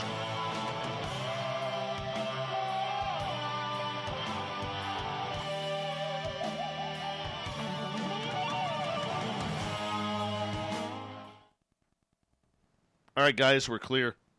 Gonna do another test here because I've been trying to work with my audio guy while the show is going on. See if you can hear Merle now. Merle, do you want to speak? Can you hear me now? Yes, we could hear you. Oh now. yeah. Oh, they got you, Merle. Excellent. They got you, Merle. See, I told you guys, Merle exists. I do. I'm real. Now, can you turn him down, please? Yeah, we'll fade him back out now. Oh yeah. Now, Merle here. Believe it or not, did you ever interview David Weatherly on and Ross Allison on their Haunted Dolls book? Yeah. Well, Okay. I talked to David Weatherly. I did not talk to Ross, I don't believe. Okay, so one of the dolls in that book, his name is Mandy. And she actually is in a museum about 2 hours north of where I am. Okay. And a couple of years ago, Mandy almost killed Merle. Really, Merle? Yeah, so in 2015, a team and I were going to do an overnight investigation of Mandy the Haunted Doll, along with other haunted objects inside the Quinnell Museum. And a lot of the folklore around Mandy is that she can put you in a little bit of a trance. She can open the door to the little glass case she's in. People hear her walking around the museum at night. So one of our investigators, he was just staring at the doll for, over 20 minutes. And we were trying to snap him out of his little trance. But then when he snapped out, he got violent to us and then ran outside and got sick everywhere. And then I'm like, before going into Mandy the doll, I was a little bit skeptic of a doll having such powers because I thought it may be a little weird for a doll to do that. I kind of like controlling my surroundings. But it all of a sudden... Oh, you want me to check the headphones? Yeah. Keep saying your story. You can walk and chew gum at the same time. I can't do both. Anyhow, so before we started our investigation, I'm like, guys, got to go outside, get a drink, a snack, and then I'll be ready. And I go outside to my truck. I go and you want me to see? Can't do both. I can't hear anything. Just me. I'll just keep talking. Keep talking. Yeah, Anyhow, we'll listen. I went to go get the snack out of my truck, and all of a sudden, I don't remember it to the point of me opening my truck door, and I had the investigators running out at me because I was in a weird trance walking towards the highway where there was no lack of traffic. Yeah. You almost died. It's creepy, man. I have no explanation about that. Were you high? Were you high? I don't do drugs. Mike? Likely so. Yeah. No, that's creepy. Yeah. I've got one of my haunted dolls here, Dave. I'm going to send you a picture of this little treat. Okay. She is on her way to you on your Facebook. How about that? Let me pull her up here as we got about 2 minutes here. Oh, yeah. She, Yeah, she's a creeper. yeah, no kidding. No kidding. Oh, there's something eerie about her. Yeah, there is. And I love the look she gives you. Hold on. Hey, Tell me David just sent you two that's not photos. enough to give you. You could put them up. Oh, wow. Did she move her? Ooh. Yeah. Ooh. Looking out of the top of her eyes there. Holy cow. Yep. It's a Yeah. creeper. Shane, So- I'll send them over to you on Facebook too, Shane. I know. I feel left out. Now, be honest, Shane. Is that a number 1 or a number 2 clipper you use on the beard? Let's just get that out in the open right now. It's not a number 1. It's got to be a number 2. Very nice. Very nice. You've got a beard fetish, don't you, Scott? Hey, what? You know what? It's going into winter here, man. It's going into winter here. So What do you rub into it, Shane? Just tell me real slowly. Hey, Dave, your beard's pretty cool too now. I sent David 2 photos of Mandy the doll. yes. Let's see here. I'll move them over to Dave Schrader. Oh, Mandy. Well, you came and you almost killed Merle. Oh yeah. There, Little- there's a picture of Merle and and Mandy the Haunted Doll I just sent to you, Dave. Let's see here. Oh, yeah, she's a treat. Oh, yeah, she's a beauty. She's a beauty. Oh, man, Dave, this doll's got my forehead. Your 5-head? I thought it was a 6-head. Hey, at least, at least you're not David Wilcock with an 8-head. I got a 24-head. It goes all the way back. All right, guys, here we go with the second hour here. Hold on. Or the next half hour, whatever it is.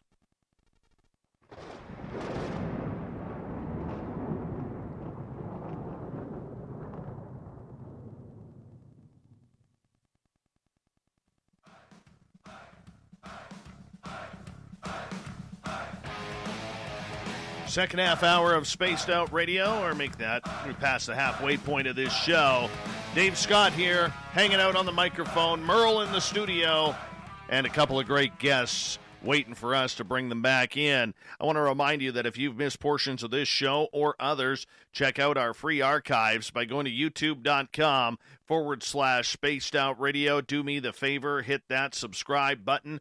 Our website is spacedoutradio.com. We have a plethora of features for you, including rocking out to Bumblefoot and reading up on Captain Shirk's SOR Newswire. Follow us on Twitter at Spaced Out Radio and on Instagram at Spaced Out Radio Show. We continue on tonight with Dave Schrader and Shane Pittman, both gentlemen part of the television series on Travel Channel called The Holzer Files. Scary stories here, guys, because Halloween is right around the corner. People like to get spooked, and we welcome you two spooky dudes back to this show. Well, thank you very much. I'll tell you what, since we were talking about haunted dolls off air. Sure. How about if I tell you my haunted doll story? Would love it. All right. So when I did a little series back in 2000, I think it was 9 or 2011, I've lost track, called Paranormal Challenge, where Zach Baggins and I would go to different haunted locations. We'd invite 2 different paranormal teams to come in and kind of compete against each other, show us how well they knew the history, how well they knew the equipment, and what type of evidence they would provide to us as legitimate paranormal evidence. And we had a great time. And one of the final stops was the old South Pittsburgh Hospital in Tennessee. And they gifted me, they knew that I had this interest in these haunted dolls, so they gave me one of their really creepy haunted dolls. And I brought it home. Now, most times people will give me their haunted dolls when I'm out at some public function, and they're just like, I want it out of my house. Take it. So they're wrapped in bubble wrap and stored in my garage, safely away from my children, right? I'll try to do a little binding prayer of protection on them. I didn't with this doll. It just, I thought it was so cool looking. I brought it into my house and I put it in my closet on my shelf next to some of my other trinkets. And I had purchased this old heavy wooden washboard that was one of those times you wash on it and then you crank it through to squeeze out the water. And it's an antique from the 1800s, and it's really heavy, probably weighs a good 12 pounds. And I have it sitting up on the shelf in the closet. Well, my mom, who was really the one that kind of, let me really follow my interest in the paranormal, I went along with her, and, she taught me as much as she could and would get me books and do all that stuff. She was not easily freaked. And when she would come to visit, I'd let her sleep in my room and I would sleep downstairs. And if my closet door was open, she would tell me, there's something wrong with your closet. You need to shut the door. And I'm like, you're an adult woman. Get up and shut the door, Mom. And she's like, no, just shut the door. So I'd shut the door. Well, she would do that every now and again. And I had a cat. I still have him, Mr. Mittens. And he would not go in that closet for any reason. And he loves to go everywhere. Well, one day as I'm sitting there watching TV late at night, he walks into my room and he stands there outside the closet. And all of a sudden he walks into the closet, Dave, and then comes flying out of the closet backwards, like somebody scooped him up underneath his front paws and threw him backwards out of my closet. So he came out back first out of my closet. He hit the ground and took off running. Wouldn't go near my closet again. About a week or two later, as I'm sleeping, I hear a loud wham come from my closet. And I get up and I can't open the door all the way. And I finally push my way through, and the washboard is a good 6 feet from the shelf. Now it's a heavy piece, so if it fell, it would have fallen and hit the ground right there off of the shelf. This thing was thrown. The only thing next to it was the doll. So I eventually took the doll, put it out in the garage, and all activity in the house ceased. So that was, did I believe the dolls were haunted? Not necessarily. Did I believe the intention of people's fears superimposed on those dolls? Yeah.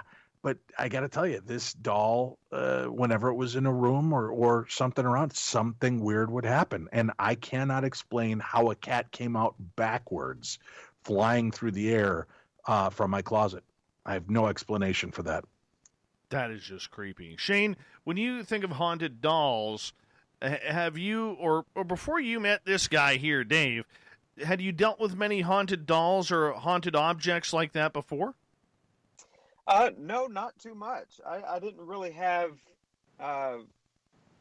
any story like Dave had. I didn't have a story like that. Didn't really encounter anything that regard. But I could tell you a really creepy story that personally happened to me when I was about 14 years old, and I was, a bratty teenager and smart mouth kid. I know you probably wouldn't be able to tell that now, but I had an argument with my father, and he said, "You know what? Enough's enough. Go to your room." And I was really upset. I remember it was summertime, so it was still light outside, and it was probably 4 or 5 o'clock in the afternoon, something like that. So reluctantly, I go to my room and I plop down on my bed, and I faced the wall. And my bed was up against the wall. I faced the wall, and I'm just fuming. I'm so upset.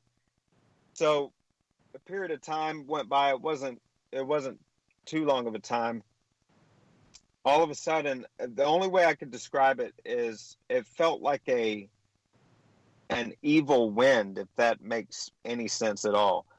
Hairs stood up on the back of my neck, and it felt like somebody was right up on the back of my neck growling at me. And it sounded exactly like my father. As soon as this happened, I froze. I could not move. That I couldn't speak. I couldn't do anything. Now, I wasn't asleep because I had just went into my room and laid down. So I was wide awake before this happened. I hear the growling. I'm thinking it's him at first. Cannot move at all. Finally, because of my religious upbringing, the only thing I could think in my mind was Jesus, just thinking that in my mind. Well, as soon as I had that thought, the feeling went away. I jump up and look, and I don't see anybody in the room. I run out, and my dad's in the living room watching a football game. Or I don't know if it was a football game. I don't know what it was, but he was on the couch watching something. And he said, "What are you doing up?" I said, "Were you just in my room, you messing with me, doing something?" He's like, No, you're trying to get up. Go back to your room. You're grounded. So telling it doesn't do it justice. That was one of the most terrifying moments I've ever had. And to this day, I can't even explain what it was, but it was the most intense feeling that I think I've ever had. That's crazy. That's crazy.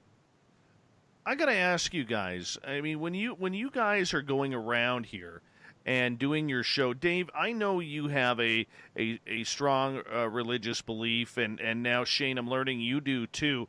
Where does religion or your belief in God or an afterlife come into play when you're doing this show? Because for a lot of religions out there, you can't combine the paranormal and your religious belief. And yet here you guys are tackling both. Well, speaking for myself, again, I believe a lot of it is intention and what you bring to it. I still have questions. Listen, when I go into a location, and there's a very emotional episode for me this season. It was emotional to the point it was almost embarrassing.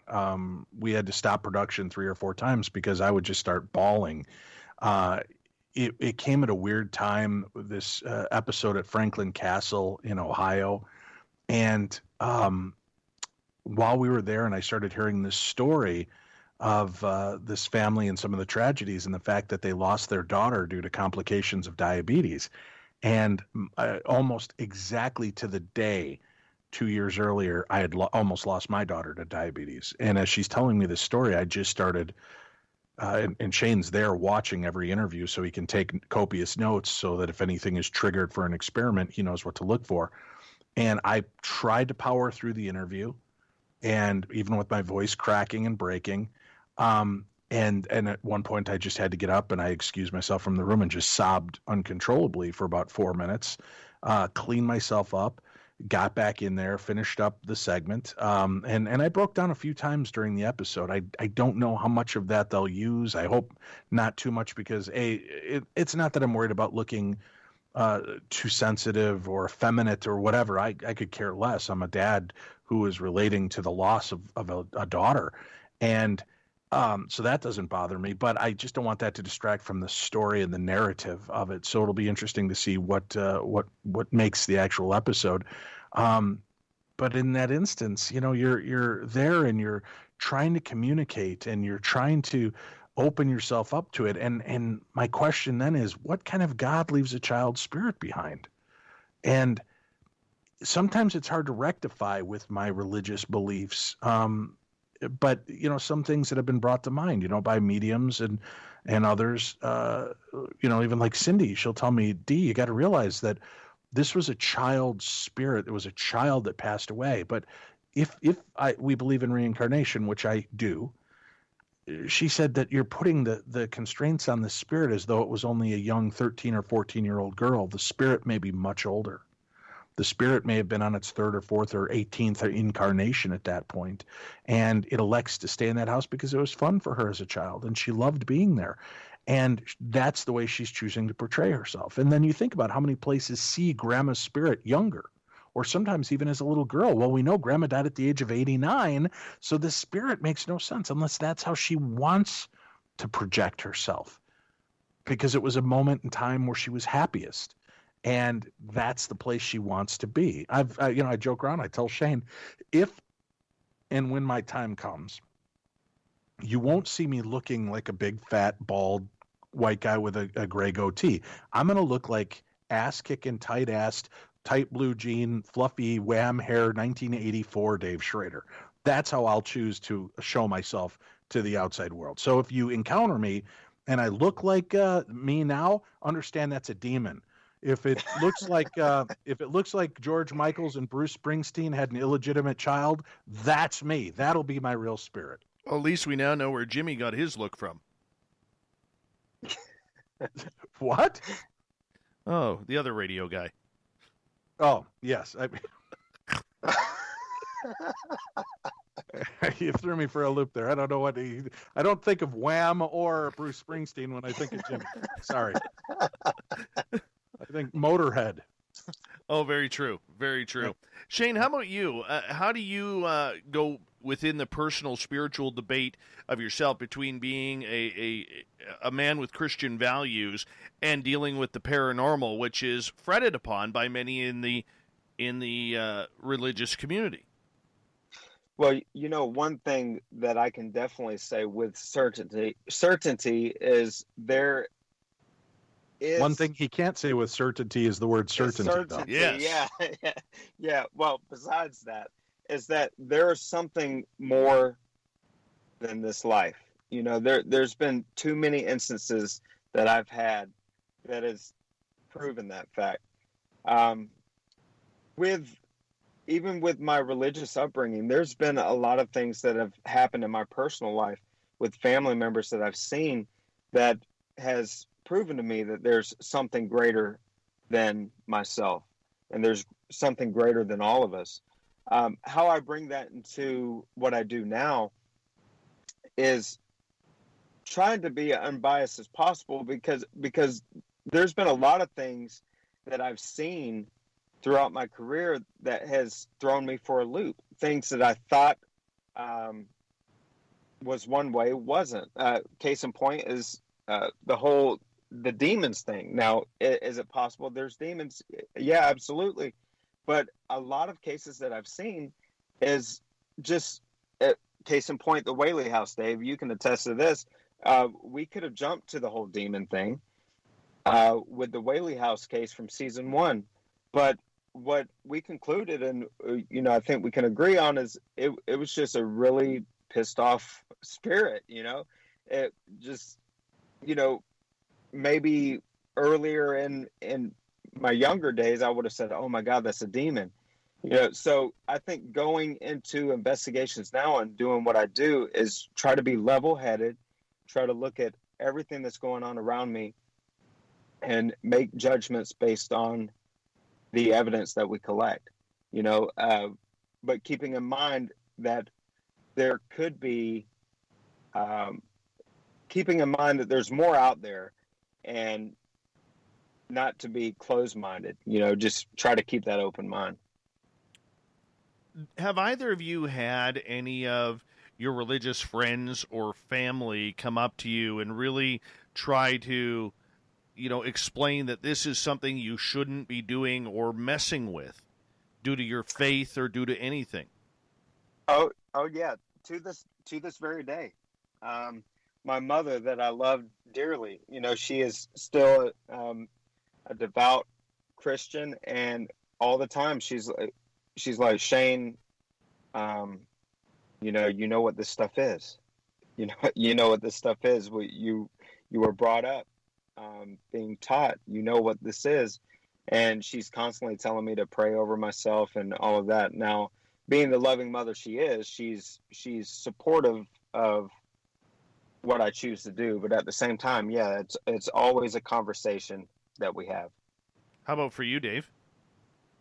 No, I've grown up in a pretty supportive household. Everybody was, had their belief systems. They want me to be careful. And again, I think a lot of it is just setting the intention of what I expect and what I don't expect. And Shane and I go into these locations, and I know it's hard to tell because sometimes we get so jumpy on the show, and season 2 will not let you down. We promise. Both of us get jumpy. And for any of you Monday morning quarterbacks that think you're so much braver and would never be afraid, when you get in these dark rooms, you guys have the luxury of watching it night vision. Night vision, remember, basks the room in a light that is not seen by the naked eye. So these rooms are pitch black to us. And when you start hearing something breathing and moving around you, it is unnerving as hell.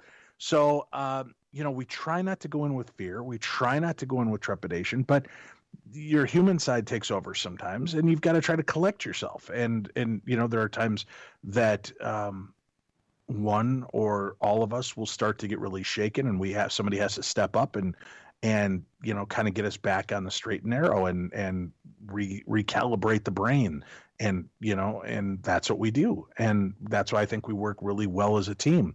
You'll see there's a lot of episodes where Shane and I are really jumpy. Cindy is completely calm because, again, she is used to dealing with the other side. And then there's episodes where I'm the daddy and the voice of reason, and Cindy and Shane are very upset and nervous. And then you see in episodes where, Shane is being the consoling figure and helping me to deal with what's going on in these experiences. So there's a lot of different aspects to it. I can see that. I can absolutely see that. As we got about 5 minutes to go here before we go to break at the top of the hour, Dave Schrader and Shane Pittman from the Holzer Files are our guests. When you are on the show, okay, you're telling the tales of a lot of haunted areas. For people who have never watched it, do you want conclusions? And when I say conclusions, not the old, this place is haunted and let's move on now because we've got the confirmation. But do you want confirmation of maybe somebody who died there and why they're still there, or maybe trying to find that immortal question of what happens or where do you go when you die? Is there a personal goal in this for you, Dave? Sure. I mean, I've had a lifelong fear of death, so just trying to understand what comes next is something that I seek. But, in the same vein of what Dr. Holzer believed, there is no case that's ever truly closed. He took a lot of heat, and a lot of people called him a lot of horrible things and that he was a horrible investigator. He wasn't. And then there are many that look at him in a state of reverence. He went with the information that he was able to ascertain at the time. And when his mediums would get certain things and he would take it to the historians, and the historians could corroborate those bits or work it out, he was satisfied with that. But you could see in his handwritten notes, he's like, all right, this all seems to be lining up, but there's something still off. I'm not completely satisfied that this case is closed, that we know who is there. And I don't think a case is ever truly closed. And that's what he would say all the time. So we go back in and re-examine, and sometimes we're not communicating with the same spirits that Hans Holzer did. We're communicating with another chapter in the book of that location, another set of stories. And that's okay. We've surprised places. They expected we went into Morris Jumel that, because Hamilton was so popular that we'd be coming into the contact with the ghost of Aaron Burr. And instead we found out that what probably is going on in that area is that so many Santeria practitioners come to that small plot of land to do their prayers and unleash and untether themselves from their own darkness and their own spirits and things, because they're nature driven and they give it to nature. And, then you're basically just toxic wasting with the spiritual realm into this beautiful nature preserve, and it spills over into the house. And I think that's, we like to re-examine it with a fresh set of eyes. We try to treat each case not like a paranormal case, but like a true crime, and try to get all the players and an understanding of what's gone on there, get to the real history. And in some of these cases, I'm really proud of the fact that we carve out the history. We find the real story that eluded Hans Holzer, that he knew existed, but he called it, this is the case. And you'll notice he never says that these are the definitive words. He says, this is what was told to me. This is what we uncovered. He didn't have Google. He didn't have newspapers.com. He didn't have the resources available to him, 60, 50, 40 years ago that we have to us now. So I think we're putting right a lot of what he got wrong because of the things that were told to him at the time. But when you go and people claim to be the experts, you take them at their word for it. And even when he was doing that, you could see in his notes that he wasn't always happy with what he was being told. Even from some of his mediums, he would challenge them. And we go back and find, you know what? The medium was right. When Hans was like, this isn't matching up with the story that we're being told, we would uncover the real truth that backed up not only what his medium, but our medium, Cindy Keza, uncovered. So it's a great torch to carry on to the future. And I hope someday they'll re-examine these case files and walk in our footsteps. Shane, how about for yourself? Yeah, so of course you want a resolution. I mean, I think, that's just human nature. You want some sort of conclusion. But, one thing about this life is as long as we're living and breathing, we're always learning something new. And what Dave was saying about Hans Holzer saying, a case is not truly ever closed. And he's right.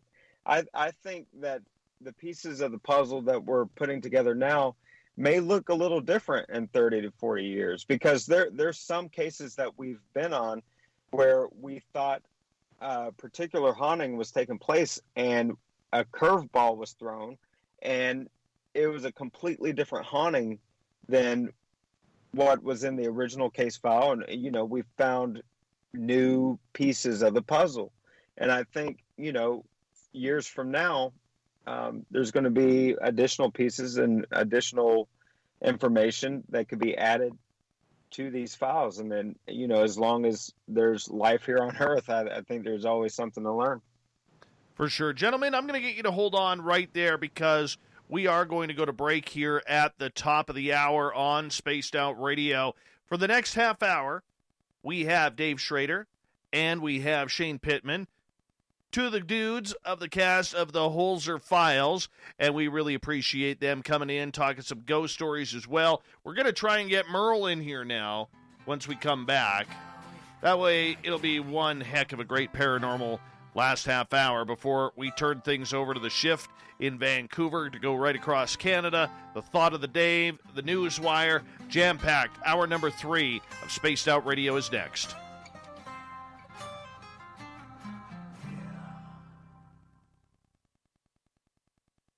All right, gentlemen, we are clear. Excellent. There, now you can hear Merle. Right. Hey, Merle. Hey, Dave, it's better late than ever. Hey, we figured it out, man. That's what I'm we were glad doing you're during enjoying it. yeah, that's what we were doing during the show. Is I had my tech. If you look at the video, you see me texting with my tech guy, trying to get things going because he's trying to figure it out on his end. But we got it all figured out. So I'm just going to step away, gentlemen, for a couple of minutes. I got to run my dogs outside. I'll be right back. Okay. Sounds good. Sure. Any other questions from the live YouTube chat? We are watching. Feel free to throw out a question to Shane or I or Merle, and we'll try to answer them.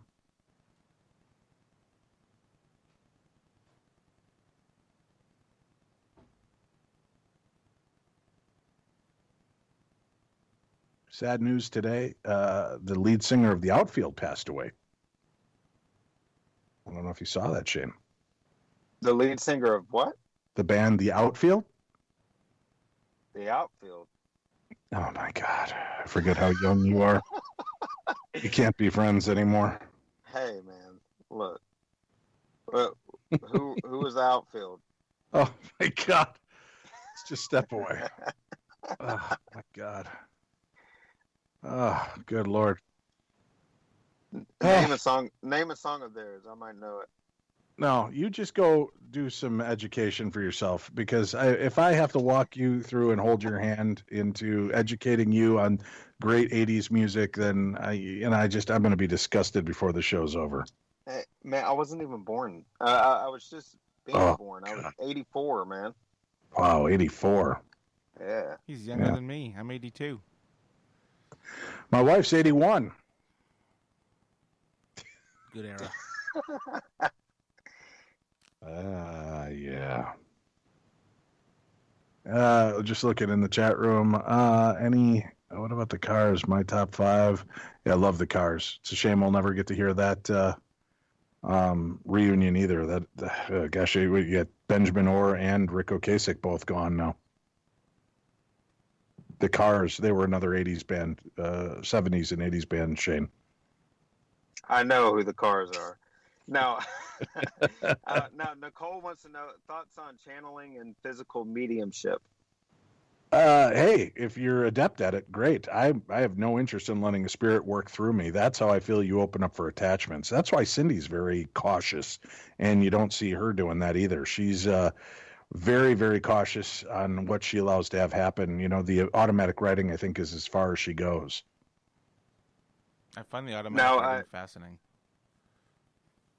Well, we do too. Watching Cindy do automatic writing on the episodes is really remarkable, because her hands are moving so quick. The things are coming out of her before she even has a time to really think about what's being said or done.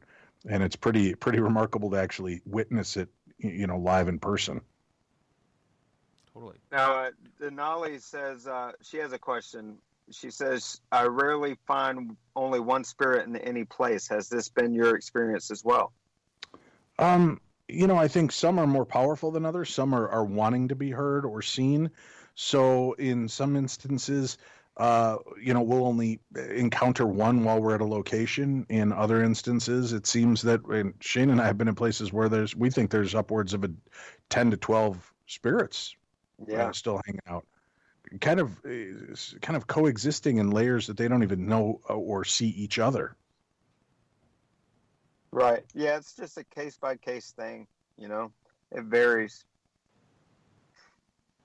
All depends on the location. That is absolutely right.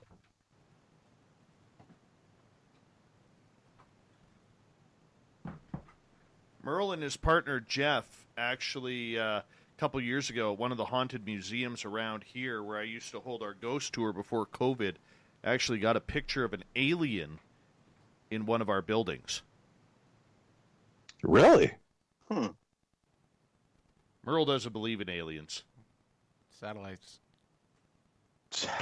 What? No, I'm kidding. It's an actual picture of an alien, and you were using, or Jeff was using the SLS camera, right? No, it was a modified Nikon point and shoot, full spectrum. We were shooting in full spectrum, and he was just going click happy on the camera. And I'm trying. So many studio problems. Anyhow, no, he was just point and shoot. And do you still have that photo handy? Somewhere, but one of the pictures right in the middle did not have the purple-pink hue, and that's what tipped him off. And that's why, when he looked at it, there was the alien standing in the doorway. Weird. Yeah. Completely. I'll see if I can find it here. I think I have it here somewhere. I'll send it on Skype. Or maybe I'll put it on YouTube, one of the two. An alien or a spirit captured? That was an alien. Total alien. Purebred? Purebred. Gray. Tall. Big black eyes. So yeah, we got like 35 seconds here, guys. 35 seconds. Oh, that's a commercial that I just potted up. Dave, how's the radio show going?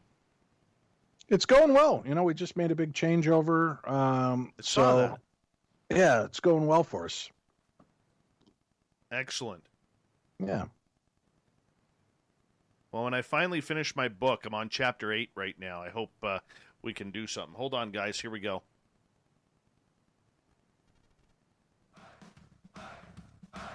Would you like to connect with us? Head to spacedoutradio.com for all your latest show info. Now, back to Dave Scott and SOR. Third and final hour of Spaced Out Radio is underway tonight. I am your host, Dave Scott. Thank you so much for taking the time to sit with us and hang out and talk some woo, because we love it around here. Hi to everyone listening in on our terrestrial affiliates around North America and digitally on TalkStream Live and Revolution Radio. Remember, you can check out all of our archives for free by going to youtube.com/Spaced Out Radio. Do me the favor, hit that subscribe button. The Desert Clam has set the password for tonight in the SOR Space Travelers Club.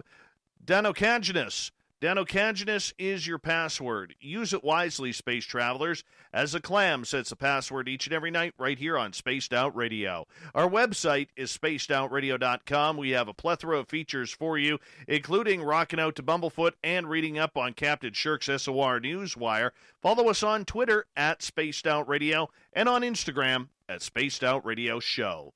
For the final time tonight, we introduce our guest, special guest from the television show on Travel Channel called The Holzer Files. Both Shane Pittman and Dave Schrader are here. We got Merle sitting beside me. All the tech issues are free and clear, so he can join us now, too. Gentlemen, welcome back to the show.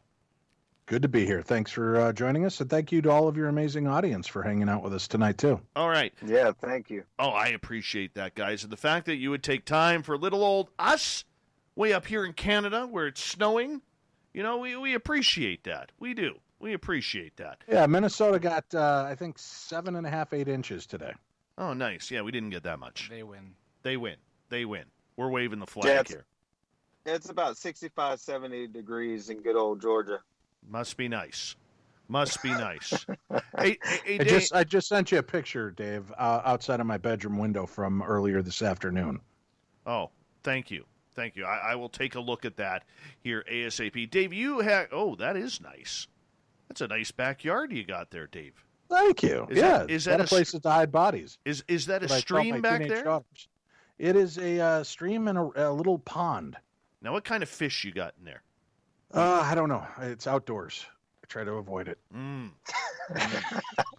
There's pokey, dirty things out there. I don't know if you didn't hear me talk about that earlier. I did. I don't know. It's just like a little personal pond in our neighborhood. I don't doubt there's any fish out there at all. If they are, they're probably mutant weird fish. Awesome. Absolutely awesome. Hey, Dave, before we go any further, you with your fantastic radio show, Darkness Radio, you just got something big happening there. Tell our audience about it, because any of our listeners I want to share with you, because you're one of the best out there. Thank you. Thank you so much. Yeah, we're about to celebrate our 15th anniversary on the air with Darkness Radio. We made a big move over to Stitcher and Stitcher Premium, which was just bought by XM Sirius. So that's all pretty big news, too. And our shows now are Tuesday, True Crime Tuesdays, Wednesdays, and Thursdays. The best in paranormal talk radio continues with Darkness Radio. You can tune in. Usually on Wednesdays, we do supernatural news and parashare, where we read the emails from listeners and talk about the strange news from around the world. That's tomorrow's episode. And then Thursday, we usually have a guest that joins us and talks about everything from ghosts to UFOs, Bigfoots, psychic phenomena, monsters, myths, and legends, and more. And that's what you can do to check it out. And, it's easier than ever to listen. Just whatever your service is, whether it's Alexa, Echo, Siri, just call it out and then say, play the newest edition of Darkness Radio podcast. And it should launch you the new episode so that you don't even have to worry about what tool do you need to play.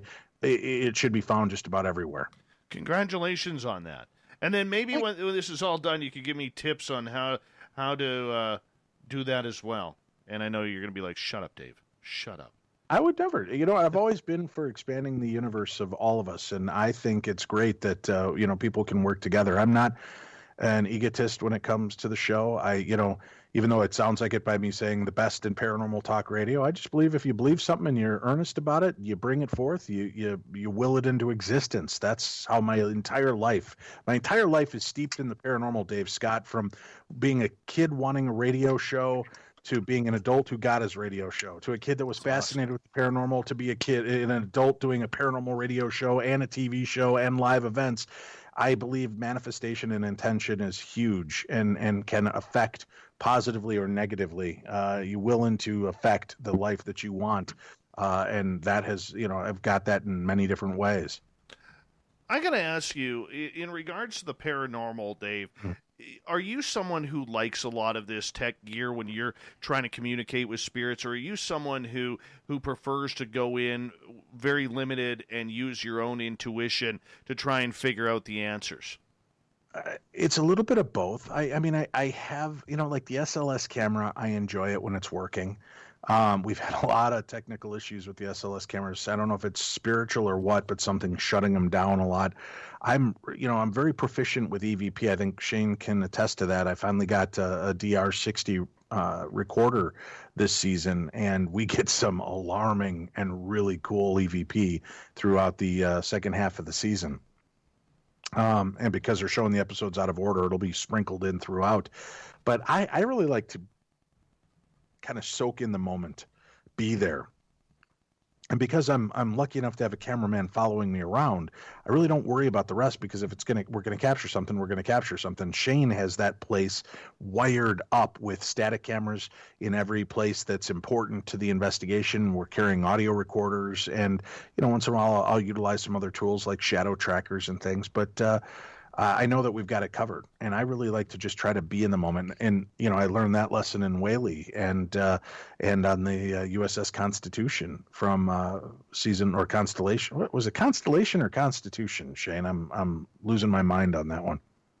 It was Constellation. Right. When you're in the moment, when you're kind of lost, and I was lost at Whaley for a little bit. I was, that was our very first episode together. Filming, and I was so concerned and worried about everything and not focusing on the spirit that we were trying to communicate with. And when it knocked me on my ass, it kind of shook my paradigm. I'd never been physically touched by a spirit before, at least not like that. And then when I was bit on the USS Constellation, again, it was in moments I get distracted from what was going on. And do I think it's demons? No, it'd be easy to jump to that. But Shane and I are firm believers that, it's maybe just a really upset or irritated spirit, especially if they've been there for 100, 200 years, and people have been in there asking the same questions, doing the same things, and then we're finally making communication, and I get distracted. Sometimes I think they're just, giving you a little boot in the ass to realign you and get you paying attention. Shane, for you, when you are on, never mind just a television show, but in your paranormal experiences and adventures that you have had, is there something you've experienced only once that you would love to have happen again just to prove it to yourself that it was real? Well, man, that's a good question. Because I've experienced a lot of crazy things. This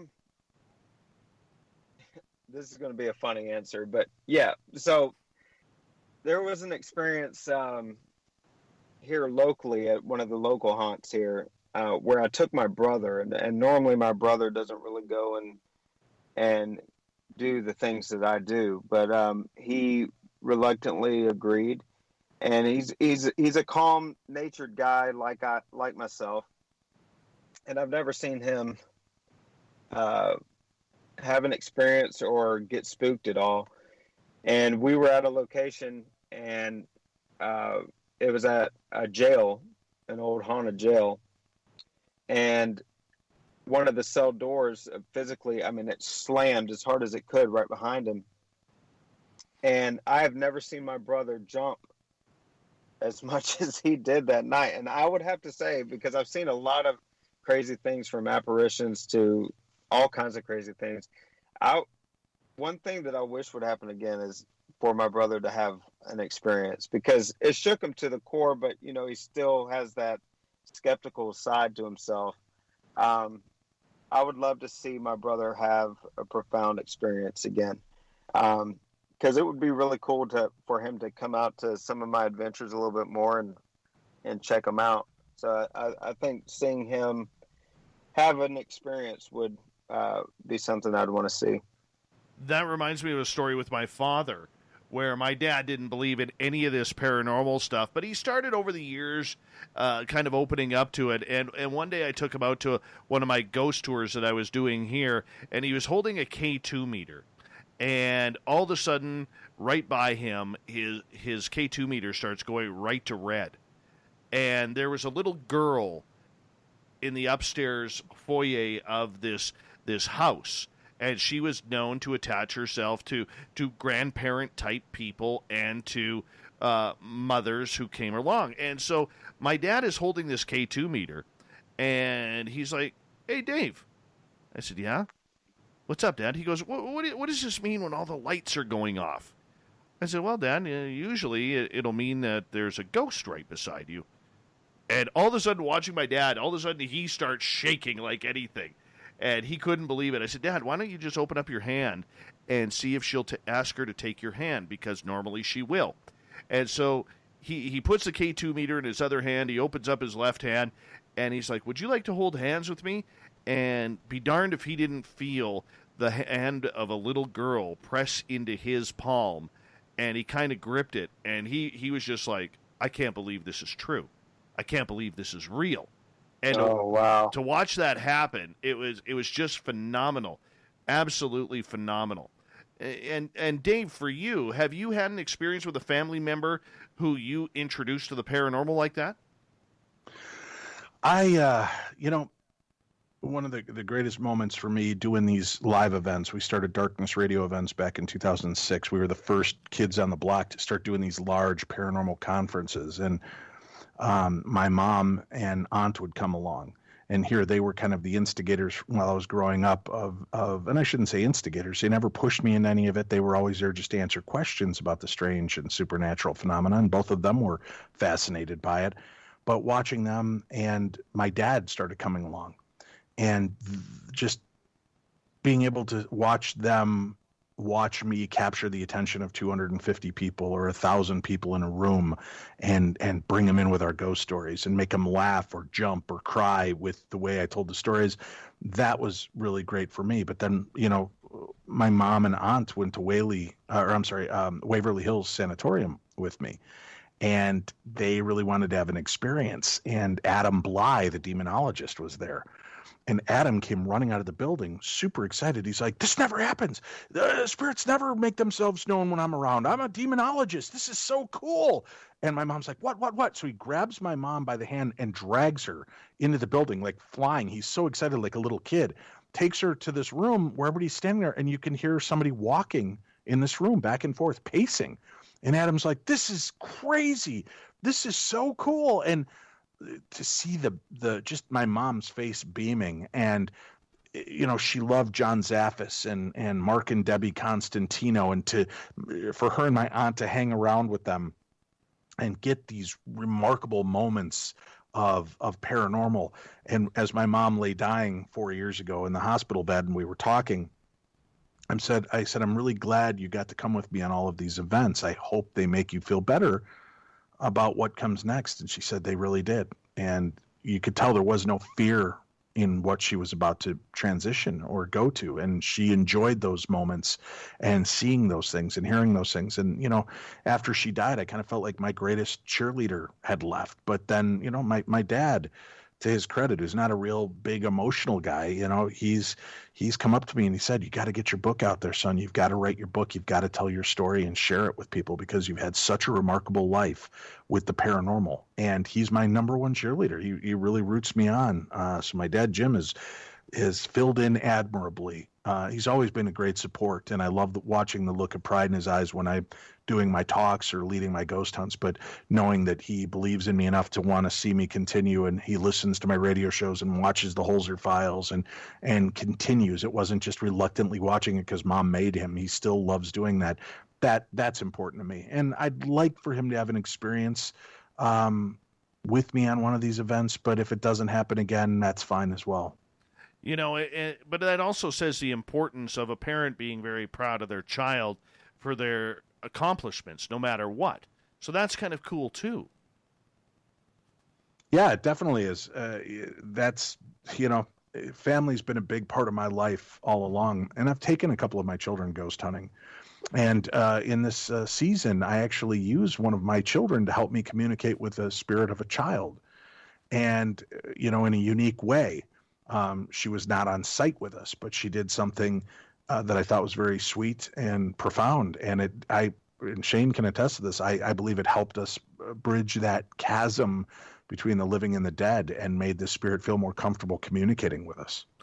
What's the grandest message or the most memorable message a spirit has given you, Dave?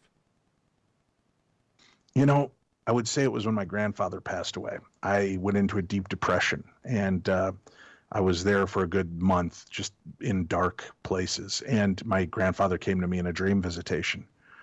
And he said, kid, I'm here. I can answer some questions for you. And I said, what's it like to die? And he said, it doesn't hurt.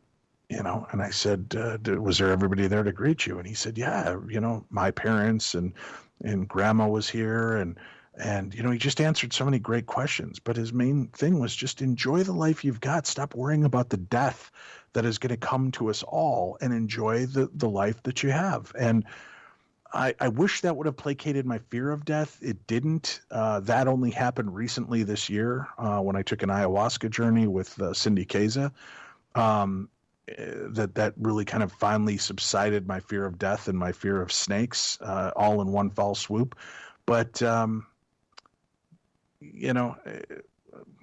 life throws you curveballs. You just have to be ready and willing to examine them and get the best out of them that you can. And that's what I've tried to do with every opportunity that's afforded to me. How about for you, Shane? What's the most defining message you have received from spirit? Well, I had a dream visitation as well. It was when I was 15 years old, and of my uncle that had passed. And I was asking him questions as well, and he had this smile on his face, and it was like, don't be afraid. So one thing I took from that, and sometimes in the moment and certain things that I do, I still have to remind myself of that, because I do get pretty freaked out at times. But it's like, don't be afraid. There's way more than what you're seeing on the surface. So much more than what you see on the surface. And just don't be afraid. No, that's very true. Very true. Mine was probably a couple of years ago. I lost my 29-year-old nephew to fentanyl. And, if you saw the young lad, I mean, the great shape he kept physically. He was a gym monkey and everything, but he had this demon that he just couldn't shake. And I remember after I found out that he had passed away, I went down to my parents' house to help out with the family and prepare for the funeral and everything. And that first night I was there, I actually not watched him. I was trying to fall asleep on my parents' couch, and when my nephew was coming down because he was in rehab, and before he entered rehab, he had to come off the drugs, so he was staying with my parents. And my mom used to tell us that every night at about 4 o'clock in the morning, he would go into the kitchen, open up the fridge, and go to the sink and grab a glass of water. And so right beside the sink, there was this garbage bag of empty pop cans. And all of a sudden at 4 o'clock in the morning, I hear smash, bang, and all of the pop cans hitting the floor. I get up, and I look around. There's nobody in the kitchen. There's nobody around. So I said to my nephew, I said, "Do you mind trying to sleep here, buddy? Trying to sleep." And I went to bed. The next day, we went and picked up all of his belongings from the place where he was staying, trying to get off this horrid drug. And we were looking. He passed away in a park. He fell asleep at a picnic table and never woke up. And as we're trying to find this park, I have no idea where it is. I'm driving. His mom, my sister, is in the back seat. My other sister is in the passenger seat. And I just kind of said out loud, I said, "Come on, Bryce, show me where you are. Show me where this happened." And I hear his voice, clear as day, say in my head, "Turn right at the lights." So I turn right at the lights, and be damned if the park isn't right there. And there's a park ranger coming in one of those UTVs that they drive to take care of the park. And I pull over on the side of the road, run over to this lady driving this UTV on the park grass, and I said to her, I said, "Ma'am, I'm sorry to bug you and to stop you, but there was a body found here last week. That was my nephew. My nephew's mother is in the car here with us. Do you know where he was found?" And she goes, absolutely ghost white, pun intended. And she goes, "I was praying for you to come. I was one of the ones who found him. I'll take you right to the spot." Wow. And we went right to the spot where he passed away under 2 oak trees. And it was just the kid couldn't have chose a better area to pass away. Honestly, it was a beautiful, beautiful area. And we're sitting there, all three of us, we're all kind of tearing up and everything. And all of a sudden, his favorite bird was a hummingbird. And this hummingbird comes straight out between the trees, literally gets within 1.5 to 2 foot of his mother, my sister.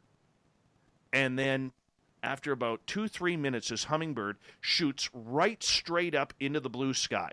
Can't even see it. It didn't go near the trees or anything, just as high as it could go, and we lost sight of it right in the blue sky. Did not turn, nothing. And it was like, wow, that was a beautiful sign. That was a gorgeous sign. That's awesome. Wow, that is awesome. Great revelation for everybody involved then. It was fantastic. Gentlemen, we only have about a minute and a bit here to go. This show has flown on by. And Dave, I have to say this to you before I let you go. You are a mentor of mine. You are a hero and an idol in paranormal radio of mine. And I want to say it is my delight to be able to call you a friend in this business. And you're one of the good guys out there. Thank you for being you, my friend. Hey, as long as I can continue playing the role, I'll be happy to keep it. But thank you, Dave, for being so open and allowing us to come on and share about our personal journeys into the paranormal, the work on the Holzer Files, and my show, Darkness Radio. You're one of the good ones out there, my brother, and keep it up. Thank you so much. And Shane, it was a pleasure to meet you, and I hope you don't become a stranger to this show, because we'd love to have you back as well, my friend. Oh, I won't be a stranger at all. I really appreciate you having us on, and for everybody that took the time to listen. You guys are awesome. Well, thank you so much. And the Holzer Files, of course, can be found on Travel Channel. Dave, let our audience know what time, what days, when they can find you. Thursday nights, it begins on October 29th. We'll be at a little later slot for that first night because we're following Ghost Adventures' 2-hour Halloween special, investigating Joe Exotic's zoo, and then our show launches right after that every Thursday going forward. Then we'll be back at our regular time slot, which I believe is 9 Central. And you'll be able to tune in for that. You can find season 1, I believe, on Amazon and Hulu and the Travel Channel YouTube channel as well. So catch up on season 1, watch season 2 with us, and I promise if you stick with us for all 13 episodes, you're going to be blown away on what we're able to uncover this year. So thank you. Thank you, gentlemen, from the Holzer Files. Coming up next, Merle and I are going to join the shift in Vancouver. The thought of the day of the news is next. Well, let's give you guys a few claps here for a great show. Thank you, buddy. We appreciate it. I really do. You guys are awesome. Thank you so much. Honestly, a lot of fun. It was a lot of fun and way too fast once again. I apologize, Merle, for the technical issues, but your hair looks great tonight. It really does. Strong hair. Very strong hair. High and tight, my friend. High and tight. Gentlemen, I will let you guys go, but I want to say a big thank you once again for being who you guys are. I think your show is the best out there. And, Dave, I think you're one of the best going in this entire genre. And keep up the great work, guys. Thank you, and thank you to your audience for hanging in with us tonight as well. Stay safe, everybody. No matter what comes in 2020, together, if we set the intention, we can have a much better future. All right. We'll say Winnie's in the chat room, so we'll say goodnight, Winnie, to you as well. We'll give you a wave, and thank you, gentlemen, for being here, and we'll talk to you very soon. Have a good night, everybody. Have a good one now. Have a good night. They're awesome dudes. Awesome, awesome dudes. Love them. Love them. And it's true. In my opinion, this was my first time talking to Shane. By the way, Terrible Times, welcome to our chat room for the first time. Thank you. This was my first time talking to Shane. What a great guy.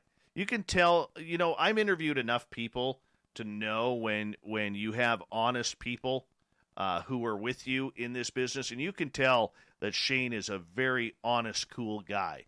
And, Dave is just... Dave's Dave. Dave is one of the best. He's a pro. He's professional. He is... He's, like I said, he's a mentor of mine. He is, I'm just, wow, Dave Schrader's a friend of mine, and that's kind of cool, too, considering how busy he is, not only with his radio show, his television show, his family, his beautiful wife, and here he is making time for us. That just goes to show how much he cares about what we do as well. There's Vancouver. Hey, Vancouver, how you doing? Hello, Dave Scott, Spaced Out Radio. How are you tonight? I'm full of happiness and joy. How are you? Oh, that's great. I'm just trying to fight off a bit of a splitting headache, so I'm really full of drugs, which means I'm full of happiness and joy right now, too. Very nice. Very nice. Hey, Merle, can you do a sound check for us, please? Sound check. Did you hear Merle there? I did. He said sound check. Okay, good. Good. We just want to make sure because it was funny because during the show tonight we actually we couldn't hear him, so he couldn't participate.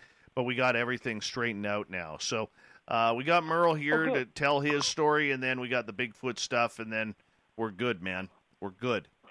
That's awesome. It's cool to have another voice on there. That's great. Yeah, and you guys will like Merle. I mean, he's a little bit of a weirdo, but I'm normal. No, you're not. Aren't we all? Aren't we all? Yeah. Now, Shane's in Calgary, isn't he? Yes. Poor guy. Poor guy. Yeah, I know. Yeah, my hometown. All right, so we're coming back in about, let me see, about 1 minute. I have about 1 minute and 15 seconds here before we're back. Yeah. If that lines up. I'm about, let me just check here. I am about 100 seconds now, and then I just got to read my intro. So if we could come in at 36, just at 36:00, that'd be wonderful. Absolutely. We'll try and aim for that there. All right. Sounds good, Dave. All right, brother. We'll chat with you shortly. Okay. Sounds good. That's Vancouver. We're going to go right across Canada now on the shift. My hair does look good tonight. Thank you, Kimberly. I appreciate that. Tomorrow night, we're going to try and adjust the camera so you guys can see Merle, too. Merle's bang on tonight. Bang on. It's good hair. It is good hair.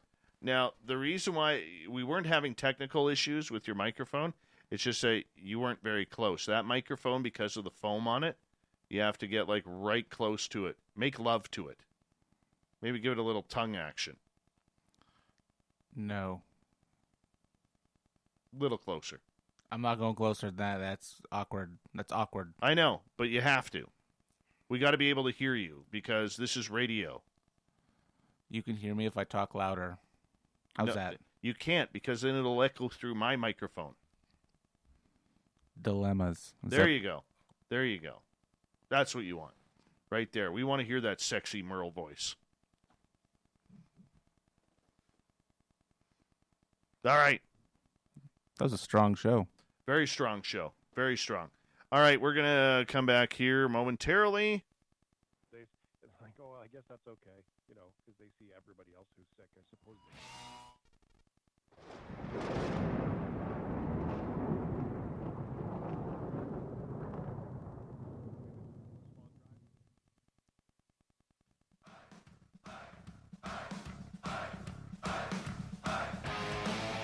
We've rounded third. We're heading for home tonight on Spaced Out Radio.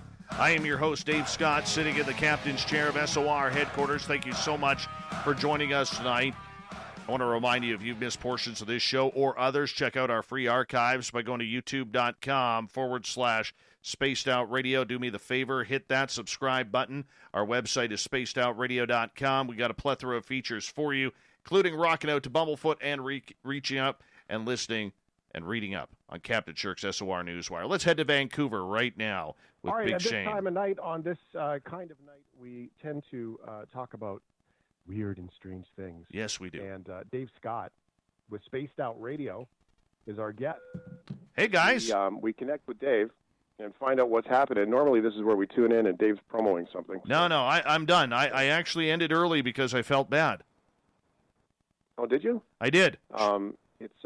So next week on the show, I want to hook this. Yes. I want to talk to you.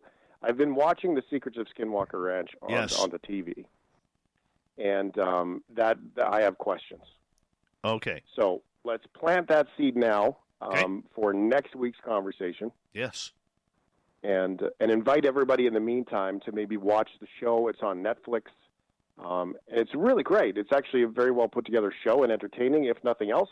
And the notions and ideas that they share on that show are very good, too. So how are you doing, Dave? Good. Let's go down to Skinwalker Ranch. The minute the border opens up, let's go. Mm-hmm. I'm down. Let's go. Yeah, Merle's down, too. Let's just hop in the vehicle. Right, cool. We'll play some Beach Boys on the way down, and we'll rent a convertible. Maybe ABBA. Some ABBA, too, yes.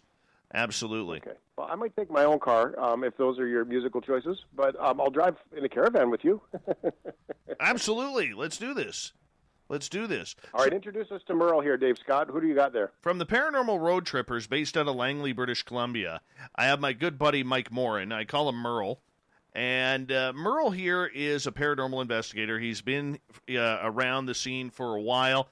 It has investigated all over the province of British Columbia, into Washington State, and into the state of Oregon as well. And a couple of years ago, all right, he almost died on a paranormal experience. And it was all the cause of a haunted doll named Mandy, who is from the Quesnel, British Columbia Museum. Now, if you want, Merle's right here. He's got his own microphone. You can fire some questions off to him. Why dolls, Merle?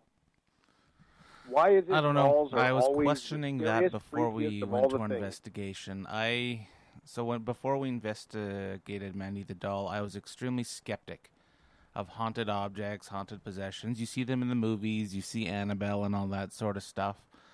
But the folklore on Mandy is she's a German death doll. One of the stories is she was found in an abandoned house. One of the other stories was she was donated from someone to the museum.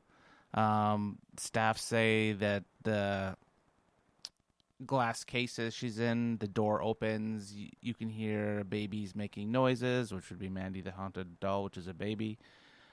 Footsteps running around the museum.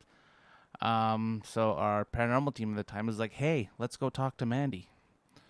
So we do. We go up there and we set up.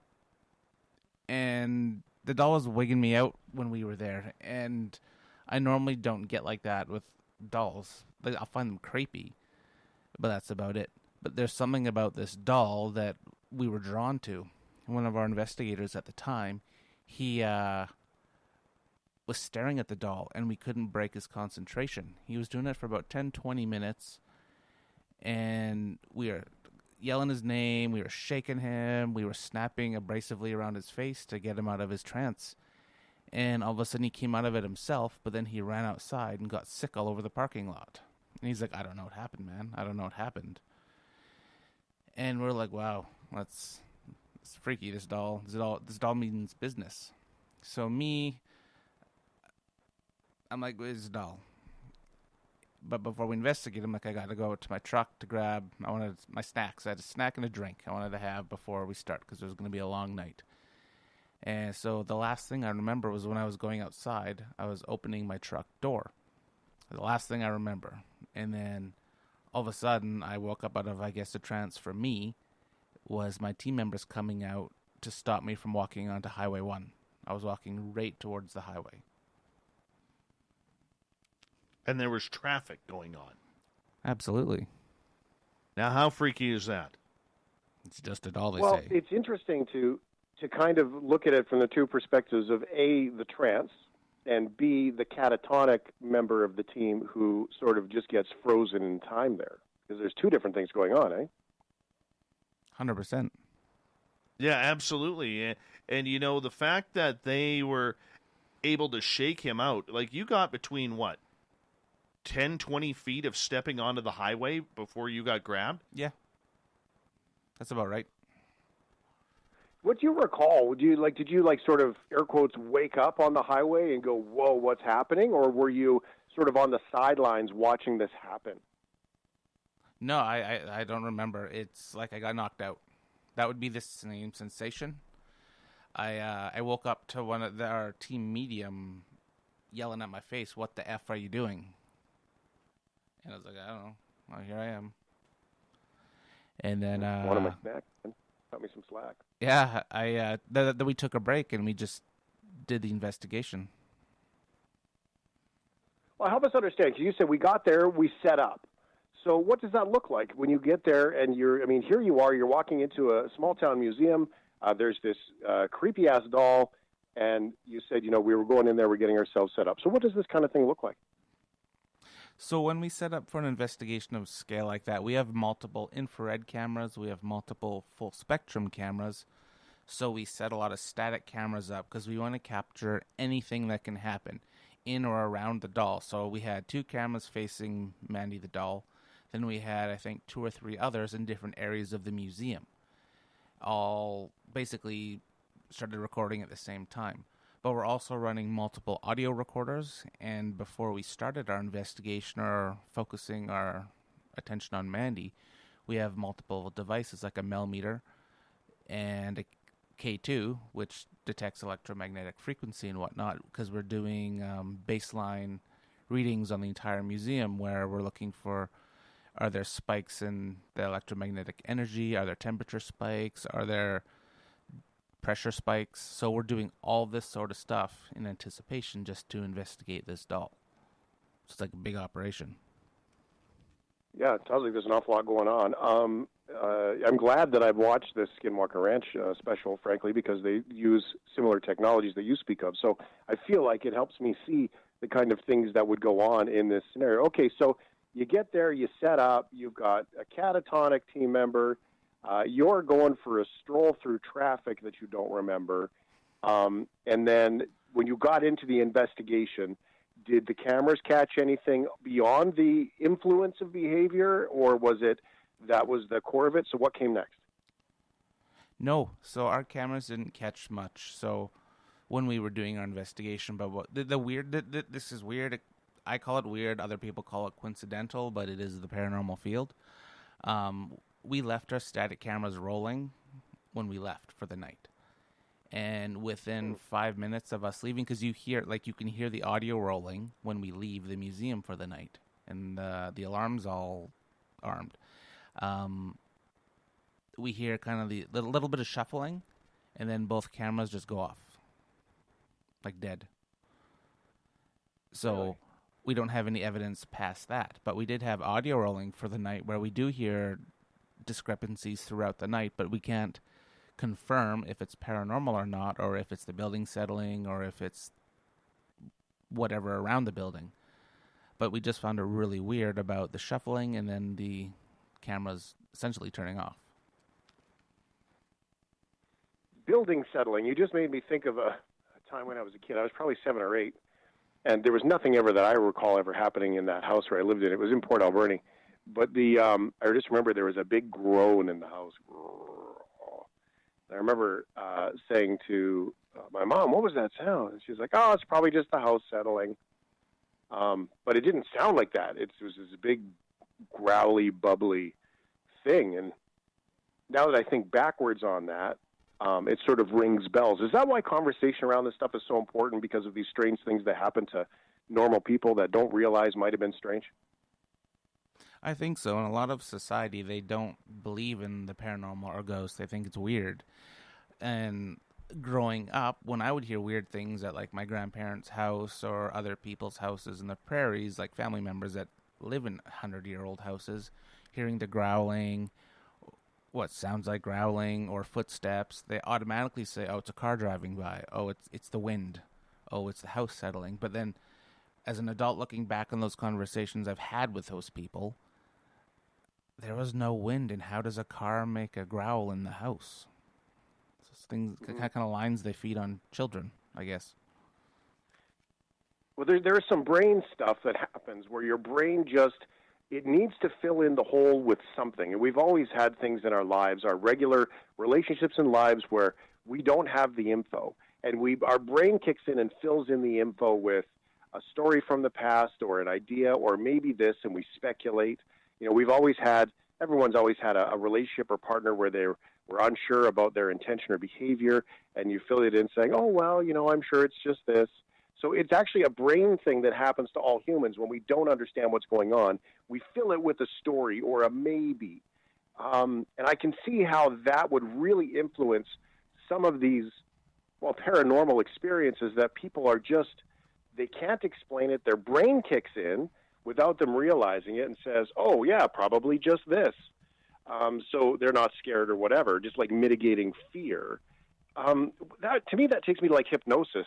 Would hypnosis be a great way for people to, or is it used tactically in your world to find out stories about like Mandy the doll and what people have gone through? Hypnosis is usually used more so for people who have had alien abduction or alleged alien abduction.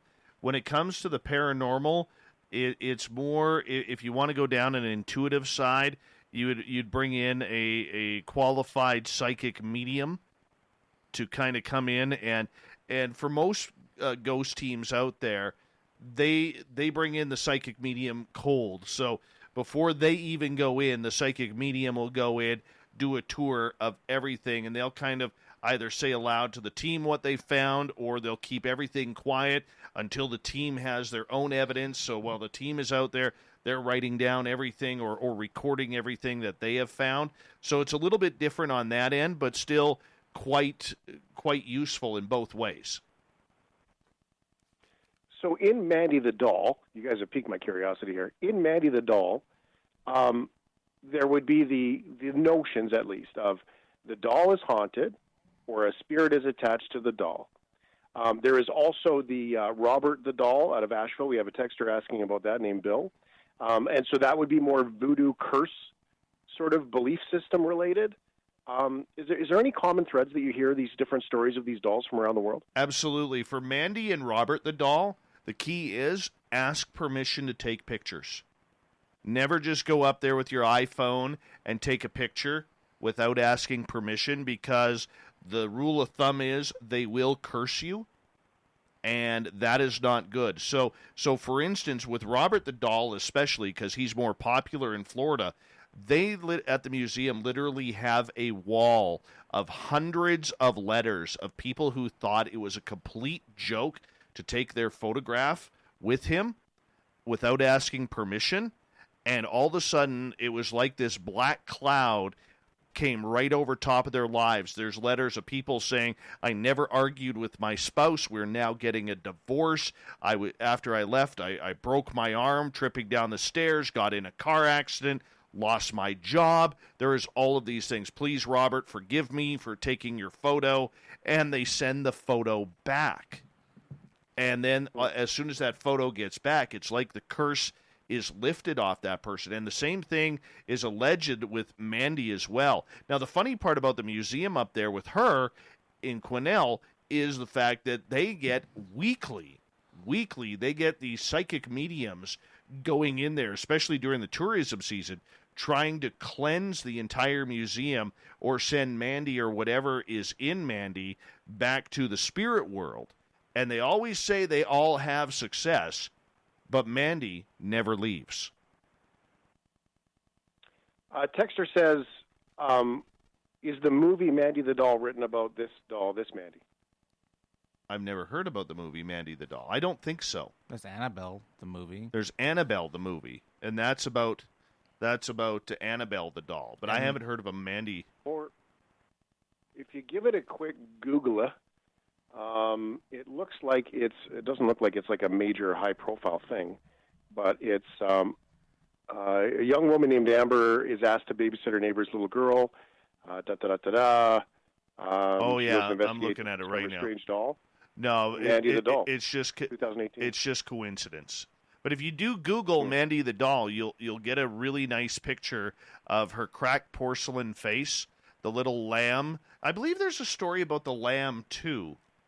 Is there? No, that's with Robert the Doll. Robert the Doll had a lion that was in a different part of the museum where Robert was, and then one day, Robert sleeps in a very secure, locked enclosure, and one day the museum staff came in to check on Robert as they do every morning, and they found a baby lion stuffed animal sitting with him in his locked cage. And they checked the video cameras, and nobody was in that area all night long. But with Mandy, she has a little lamb with her. And I think the museum staff put that in there just to make sure that she wasn't alone and didn't go off wandering. If you go onto my Instagram page, The Paranormal Road Trippers, go down to the 12th photo. That's Mandy the Doll. All right. There it is, Paranormal Road Trippers. Thank you, Merle. It's nice to meet you. You too. Michael Merle. Dave Scott, spacedoutradio.com. Again, Skinwalker Ranch next week. What do you say? Is it good Absolutely, for you? Absolutely. But, hey, can we quickly give a shout-out to all the Bigfoot people out there, because today is the 53rd anniversary of the Patterson-Gimlin film, of the really bad video footage of the Bigfoot walking across the riverbed in Bluff Creek, California. And you know what? Anybody in Bigfoot land wants to learn about it, just come on and check us out, and we'll be able to tell you all about it. Very good. Spacedoutradio.com. Connect with Dave and his buddy Mike Merle, and it should be fantastic. Thanks so much, guys. Have a fantastic day. You too, my friend. Thank you for joining us once again. We'll talk to you next week.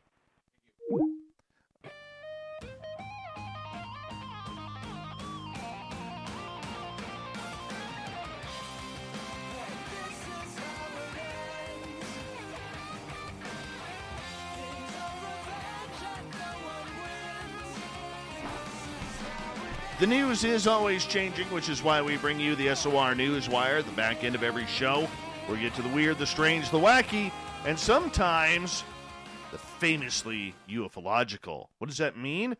Well, a day after Demi Lovato comes out and says she's got aliens, Miley Cyrus is now saying she's got aliens. Yeah, she believes she had an encounter with a UFO. The 27-year-old has insisted she once had an experience in which she and her friend were chased down by some sort of UFO, but has admitted they were both high at the time after buying weed wax from a guy in a van, so they can't be certain about what they saw. Bad trip or aliens? When asked if she has ever looked into the likelihood of alien life, she said, "I had an experience, actually. I was driving through San Bernardino with my friend, and I got chased down by some sort of UFO. I'm pretty sure about what I saw, but I also bought weed wax from a guy in a van in front of a taco shop, so it could have been the weed wax. But the best way to describe it is a flying snowplow. It had this big plow in the front of it and was glowing yellow. I did see it flying, and my friend saw it too. There were a couple of other cars on the road, and they had also stopped to look, so I think what I saw was real." Miley said the experience was so shocking that it left her unable to look at the sky for days because she feared the extraterrestrials might return. She added, "I was shaken, like for 5 days. It messed me up. I couldn't really look at the sky the same. I thought they might come back." However, the Midnight Sky hitmaker insisted she didn't feel threatened by the unidentified flying object. So she goes on to say, "I didn't feel threatened at all, actually, but I did see a being sitting in the front of the flying object. It looked at me, and we made eye contact. And I think that's what really shook me, looking into the eyes of something that I couldn't quite wrap my head around. But you're so right to say that it's a form of narcissism to think that we're the only things that could be in this vast universe." Oh, thank you, Miley, for your thoughts on aliens. She has confirmed it. Disclosure has finally happened through Miley Cyrus.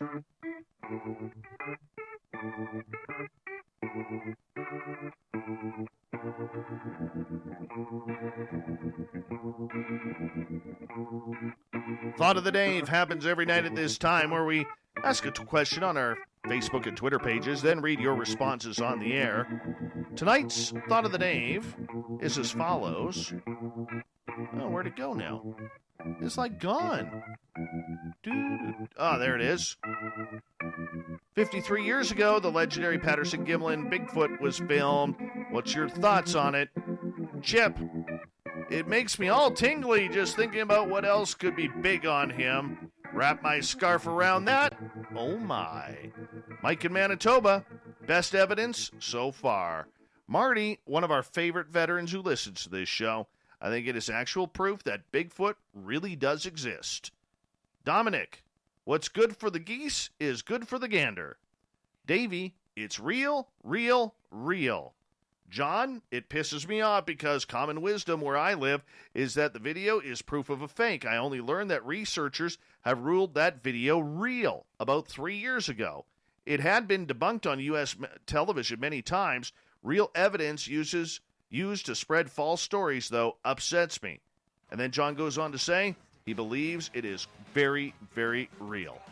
Thank you to everybody in the Thought of the Dave. We appreciate the time. Thank you to Shane and The Shift, Merle for joining us, Dave Schrader, and Shane Pittman from the Holzer Files, and Captain Shirk for the SOR Newswire. We got Mr. Ron Bumblefoot Thal rocking in the background with Little Brother is Watching. Bumblefoot is the official music of Spaced Out Radio, rocking us in and out of every single show.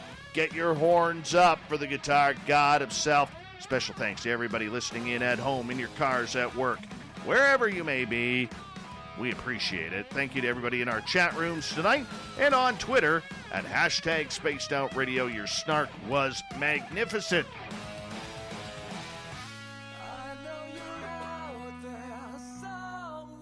Remember, this show is copyright by Spaced Out Radio and SOR Media Ventures Limited. Thank you so much for choosing to share your evening with us, because together, my friends, say it with me, we own the night. Mr. Bumblefoot, we need a favor. We need you to take us home.